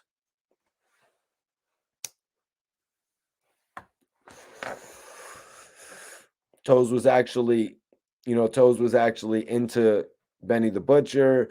He actually had an opinion on the Bobby Schmurda thing. You know, Bobby Schmurda's style has been pretty much the conversation of topic. You know what I mean? Benny the Butcher's bars are what brought him to the game. I just wanted to bring a couple things like that up.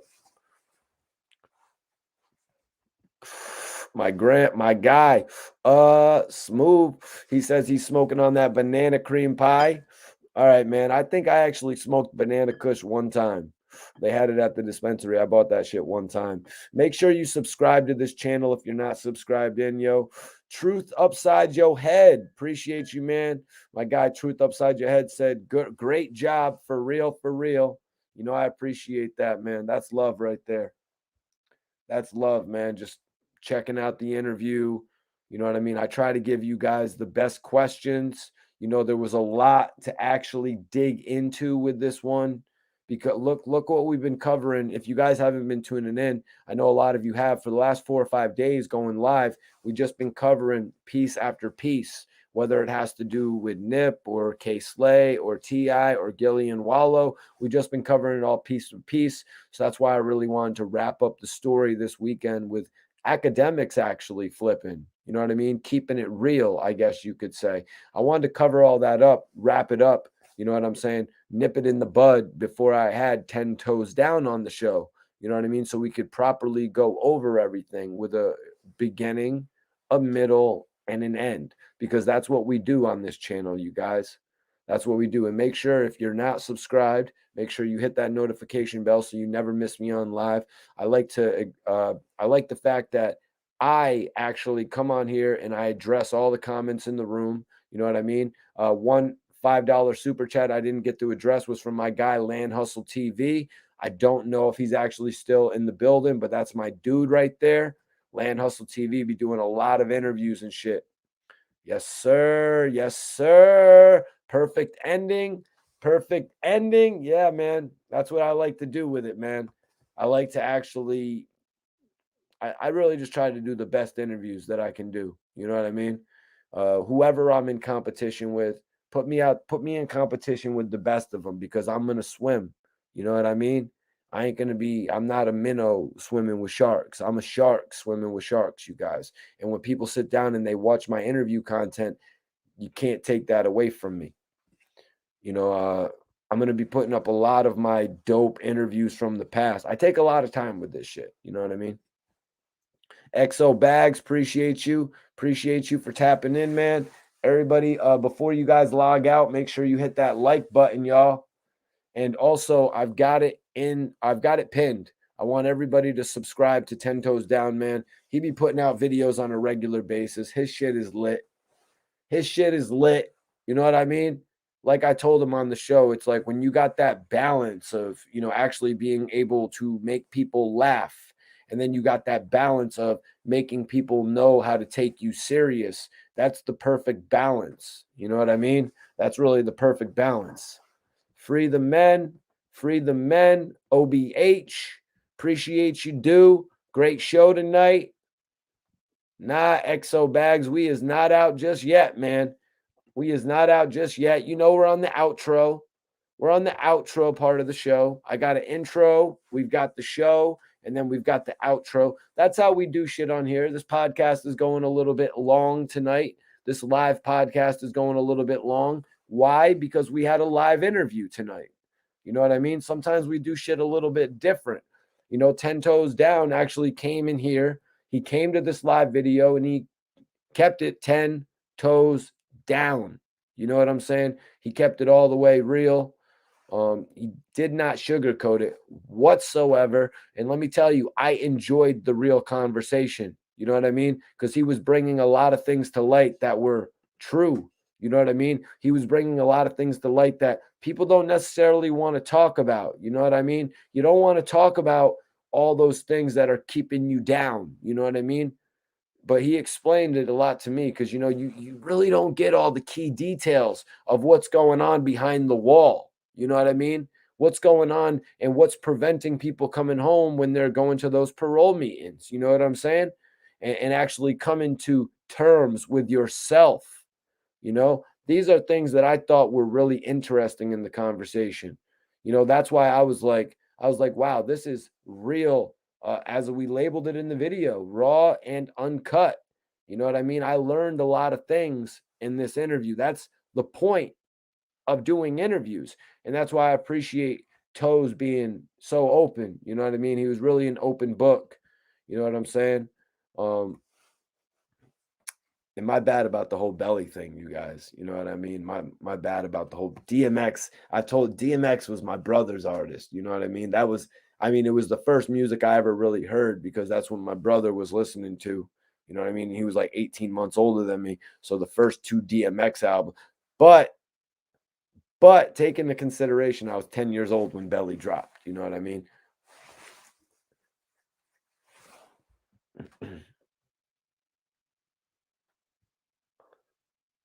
Appreciate you, Nightman. Appreciate you, Nightman. Robert, I don't know how to pronounce your last name, bro. I'm sorry. Robert, I definitely appreciate you for tapping in as well, man. Man, we always have a great time on here. What did we just do, you guys? Did we do 7 days of live videos? I really feel like we did 7 days of live videos. What a monster week that we've had, you guys. And it doesn't stop. It doesn't stop because I'm consistently putting out new interviews. I'm consistently putting out throwback content, and I'm consistently going live. It just don't stop, y'all. I don't stop. I'm not going to stop until I'm on the top of the game. You know what I'm saying? I want that same position that Wack 100 wants. I want my own death row records. I want to be, but I'll do it the right way. You know what I mean? I wouldn't make a lot of the mistakes that Suge made.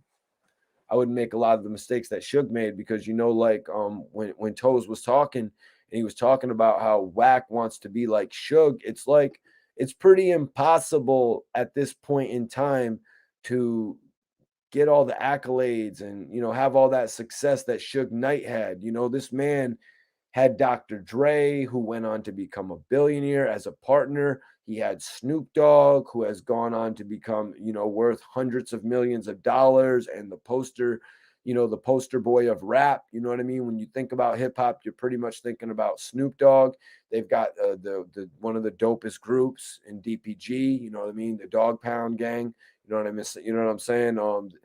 Like, look at all these different talents that Suge Knight had. Can that ever be duplicated? I don't really think so. Not in that case, you guys. Can that success ever be duplicated? I mean, look what Lil Wayne did. He had Nicki, Drake. You know what I'm saying? Nicki and Drake. Okay. All right. 50 had Banks, Buck, Game. You know what I'm saying? I'll give Yayo a shout out. That's my guy right there. He just did a new interview on Vlad TV. Maybe one day Tony Yayo will come over here and do an interview.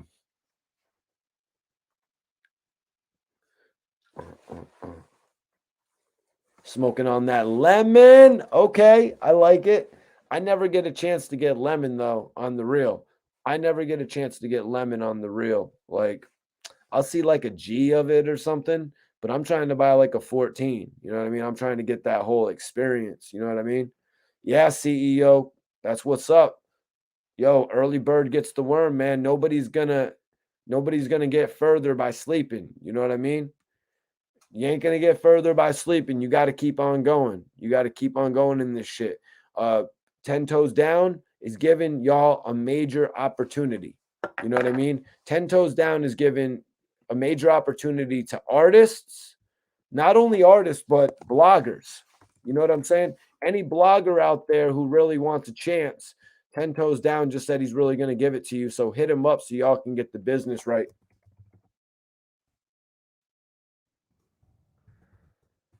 So you can hit him if you're a blogger. If you're a blogger, if you're watching this and you have a YouTube channel, you can hit Toes. But also, if you're an artist, you can hit 10 Toes Down as well because he's going to be doing some projects and shit like that. You know what I mean? He was working with DJ K Slay. And we all know K Slay was doing some crazy music in the last few years. I mean, shit. I actually got the chance to interview Cassidy about appearing on the tracks.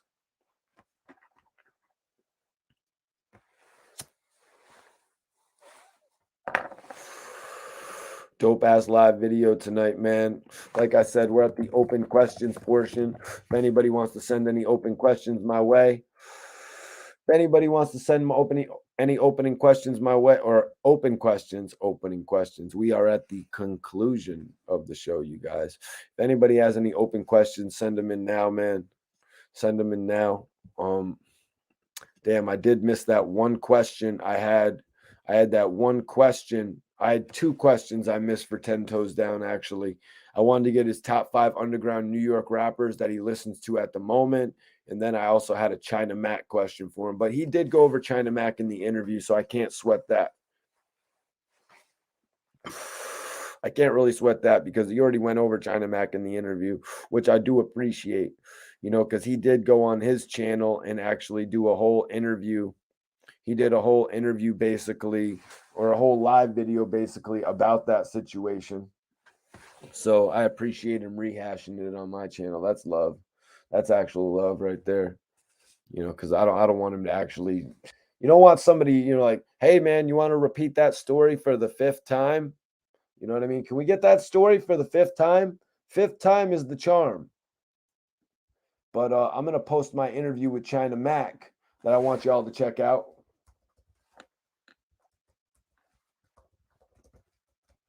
If y'all enjoyed my interview tonight with 10 Toes Down, I think you guys will love my new interview or my throwback interview with China Mac.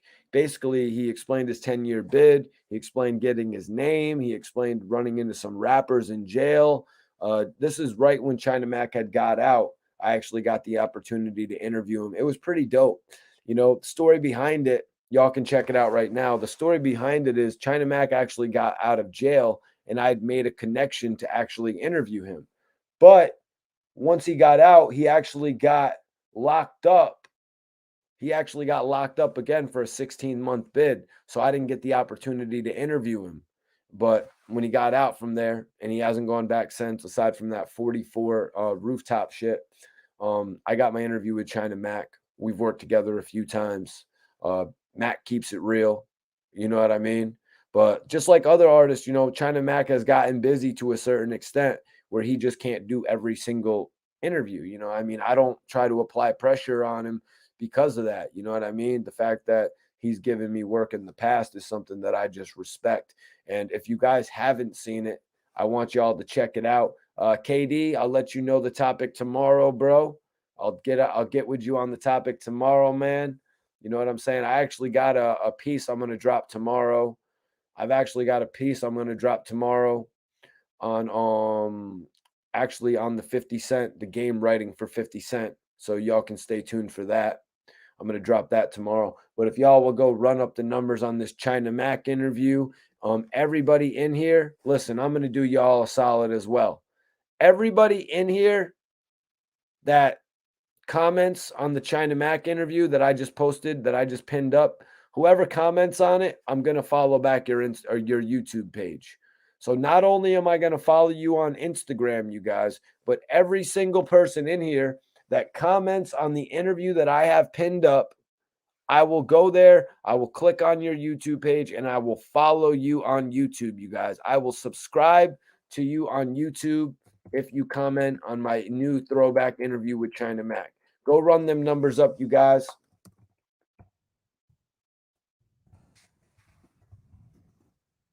Also, whoever follows me on Instagram right now, if you guys follow me on Instagram, I'm going to follow you back.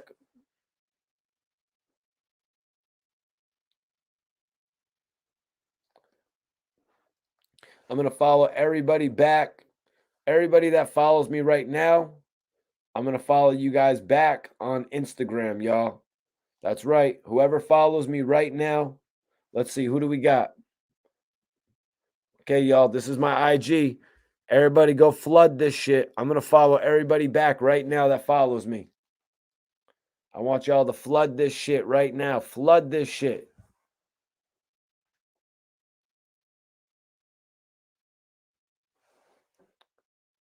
Hoffa, what's popping, man? Appreciate you for tapping in. I want everybody to follow me on social media. Whoever follows me right now, I'm going to follow you guys back. Let me see. All right, I'm going to give you all a second to follow me back. I'm going to finish my Red Bull. It was an amazing show tonight. Let me give a shout out to Bel Air Blue. Bel Air, we're still waiting for that endorsement. I don't know if there's any other, there's a couple other bloggers out there trying to do it with the Bel Air Blue, but I don't know if there's any other blogger out there. You know what I mean?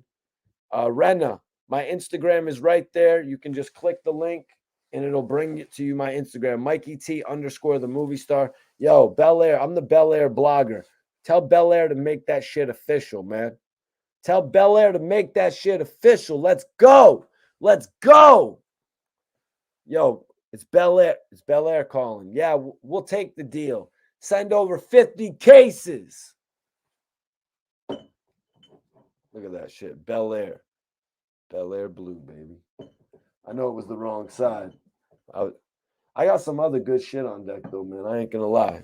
I drink the best champagne. You know what I'm saying? I drink the best champagne. But yeah, follow for a follow. Follow for a follow, you guys. Everybody on here, subscribe to my channel. If you have not subscribed, make sure you guys subscribe. If you haven't, we had an epic conversation tonight. Like I said, go check out my throwback interview with China Mac. If you haven't seen it yet, whoever watches that interview and comments on it, Whoever comments on my interview with China Mac, I will follow your YouTube back, you guys. I will follow your YouTube back. A Nightman, we popping over here on this channel, bro. Tonight was 10 toes down night. You know what I'm saying? I don't think there was anything on the internet tonight more popping than what we were doing, just to keep it a buck with you guys, just to keep it a buck with everybody watching, man. And I appreciate all the people who tuned in. You know what I mean? I appreciate all the people who tuned into this live video. Let me see what's popping over here on the gram. Yeah, got a bunch of messages. Check these shits out. Okay, 2 followers. I got you, King Dolph. I got you. Just followed you both back. I'm following you both back.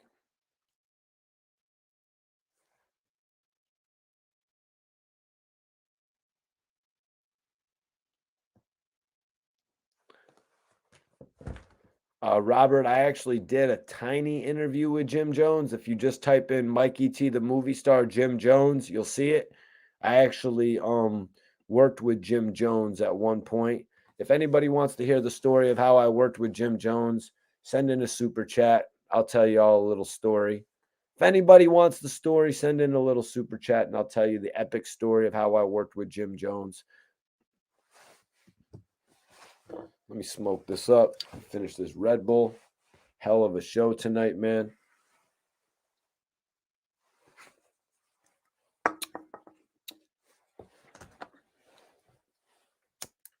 About to smoke this last of this Kush.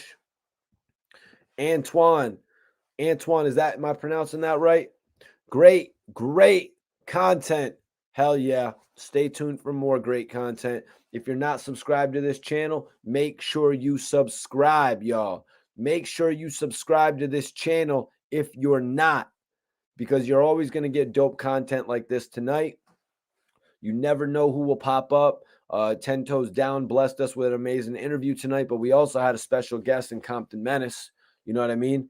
Compton Menace popped in and we talked a couple things. You know what I mean? It was great making an introduction for Compton Menace and 10 Toes Down as well. Because like I'm saying, man, 10 Toes Down is taking this shit over. You know what I mean? He's taking this shit over, man. I hope y'all don't think I'm gassing, because I wouldn't have him on my channel if I didn't see all the progress he has made in his videos. You know what I mean? The guy is literally doing his thing.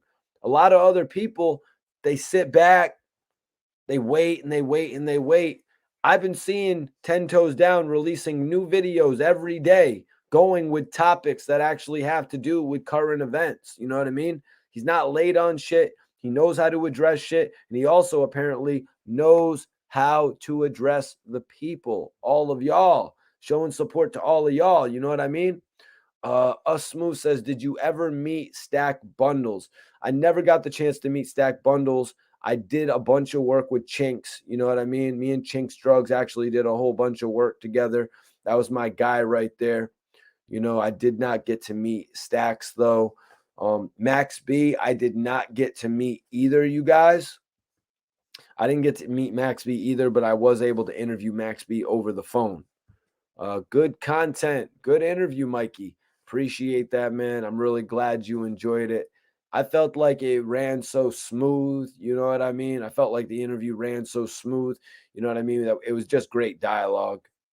You know, it was just great dialogue. It was really like, it was kind of like, it was like a real conversation of like where you get it's a knowledgeable conversation. You know what I mean? Because I'm just sitting there and I'm like, oh shit, that he's breaking down shit as far as when he was breaking down all the C-76 talk. You know what I'm saying? When he's breaking down all the talks of the uppers and what the jail situation is like in there. There's just so many different parts of the interview that you could look back to. Max is on his way home. That's right. 2025. 2025. 2025, baby. At the very latest, Max B will be home in 2025. And that's a fact, you guys. So I hope he comes home a little bit earlier. But from what I read on the website when I last saw it, 2025. Amazing. Now, 10 Toes Down actually said that he knew about Maxby a little bit in jail, but he was known as Charlie back then, Charlie Wingate. That's actually his name. He would also go by Charlie Rambo. Free BG. Yeah, you know I got a chance to interview BG. If you guys haven't seen that, just go type in Mikey T, the movie star BG. BG is a real one, y'all. He gave me one of the biggest blunts. I mean, aside from when I rolled up with this, 19 grammer, aside from the time when I rolled up a 7-gram blunt, BG gave me one of the biggest blunts ever. You know what I mean? And those were blunts I put down on. So this guy actually just handed me a blunt and just walked away from it. BG is the absolute man. And I hope he comes home soon. It was really BS that is compassionate. I think he had a compassionate release that didn't get honored. You know what I mean? And that's just BS. The guy's been sitting up since, was it 2014 or is it 2013? It's one because I had interviewed him just about a year before he got locked up. Again, if you want to see that, just go type in Mikey T BG. One of my favorite interviews right there. Getting to interview guys like that, like BG and Nori, you know what I mean? Legends, the War Report, you know what I mean? All BG shit, you know what I'm talking about? Salute to my brother Hot Boy Turk, who always keeps it real with me, man. Let me see if he's around.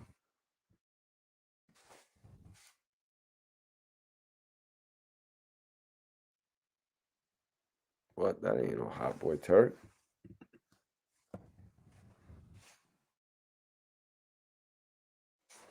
That was my boy Hot Boy Turk. What happened to my boy Hot Boy Turk?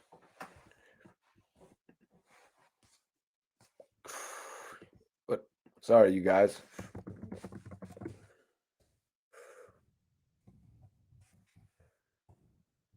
Hot Boy Turk official Instagram. Okay, original Hot Boy Turk. That makes sense. Big bro.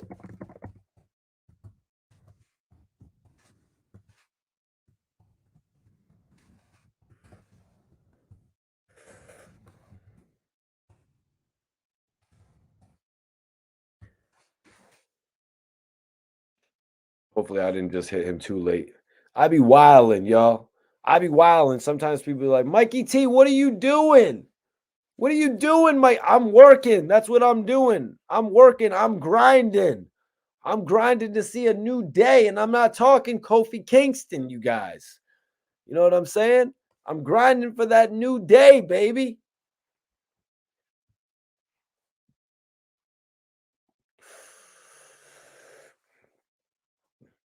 You know what I'm saying? Everybody follow me on the gram. Make sure y'all follow me on the gram. Follow me on the gram if you're not following me. But more importantly, make sure you're subscribed here. You know what I mean? Like I said, whoever comments on my interview with China Mac, I will be following you back. I'm going to give you a subscription here on YouTube. If anybody out there, you know what I mean? If anybody out there wants to get me to subscribe to them, if you got a YouTube page, just drop a comment and I will comment back on that. I'm going to give you all a minute just to do that. I'm going to give you all just a minute to do that, man. And I just want to say it was a great show tonight, man. I really enjoyed it. I really had a great time, as we do every night pretty much. You know what I'm saying? We pretty much have a great time every night, and I appreciate everybody for tapping in. You never know what's going to happen on this channel. You know what I mean? You never know who's going to pop in. Y'all, I appreciate you, man. Definitely appreciate everybody in here, man. Y'all is the realest audience. Y'all are the realest audience. And make sure you tap in. Make sure you tap in when I'm live, when you see me going on live. But hit the notification bell. You know what I'm saying? Hit the notification bell so you never miss me. So you'll be like, yo, Mikey T, I got the I didn't see the notification, man. Where's the notification, Mikey T? Hit the notification bell. You won't have to worry about that. Appreciate everybody for tapping in, man. I will see you on the next episode. And remember, I am your host, Mikey T, the movie star.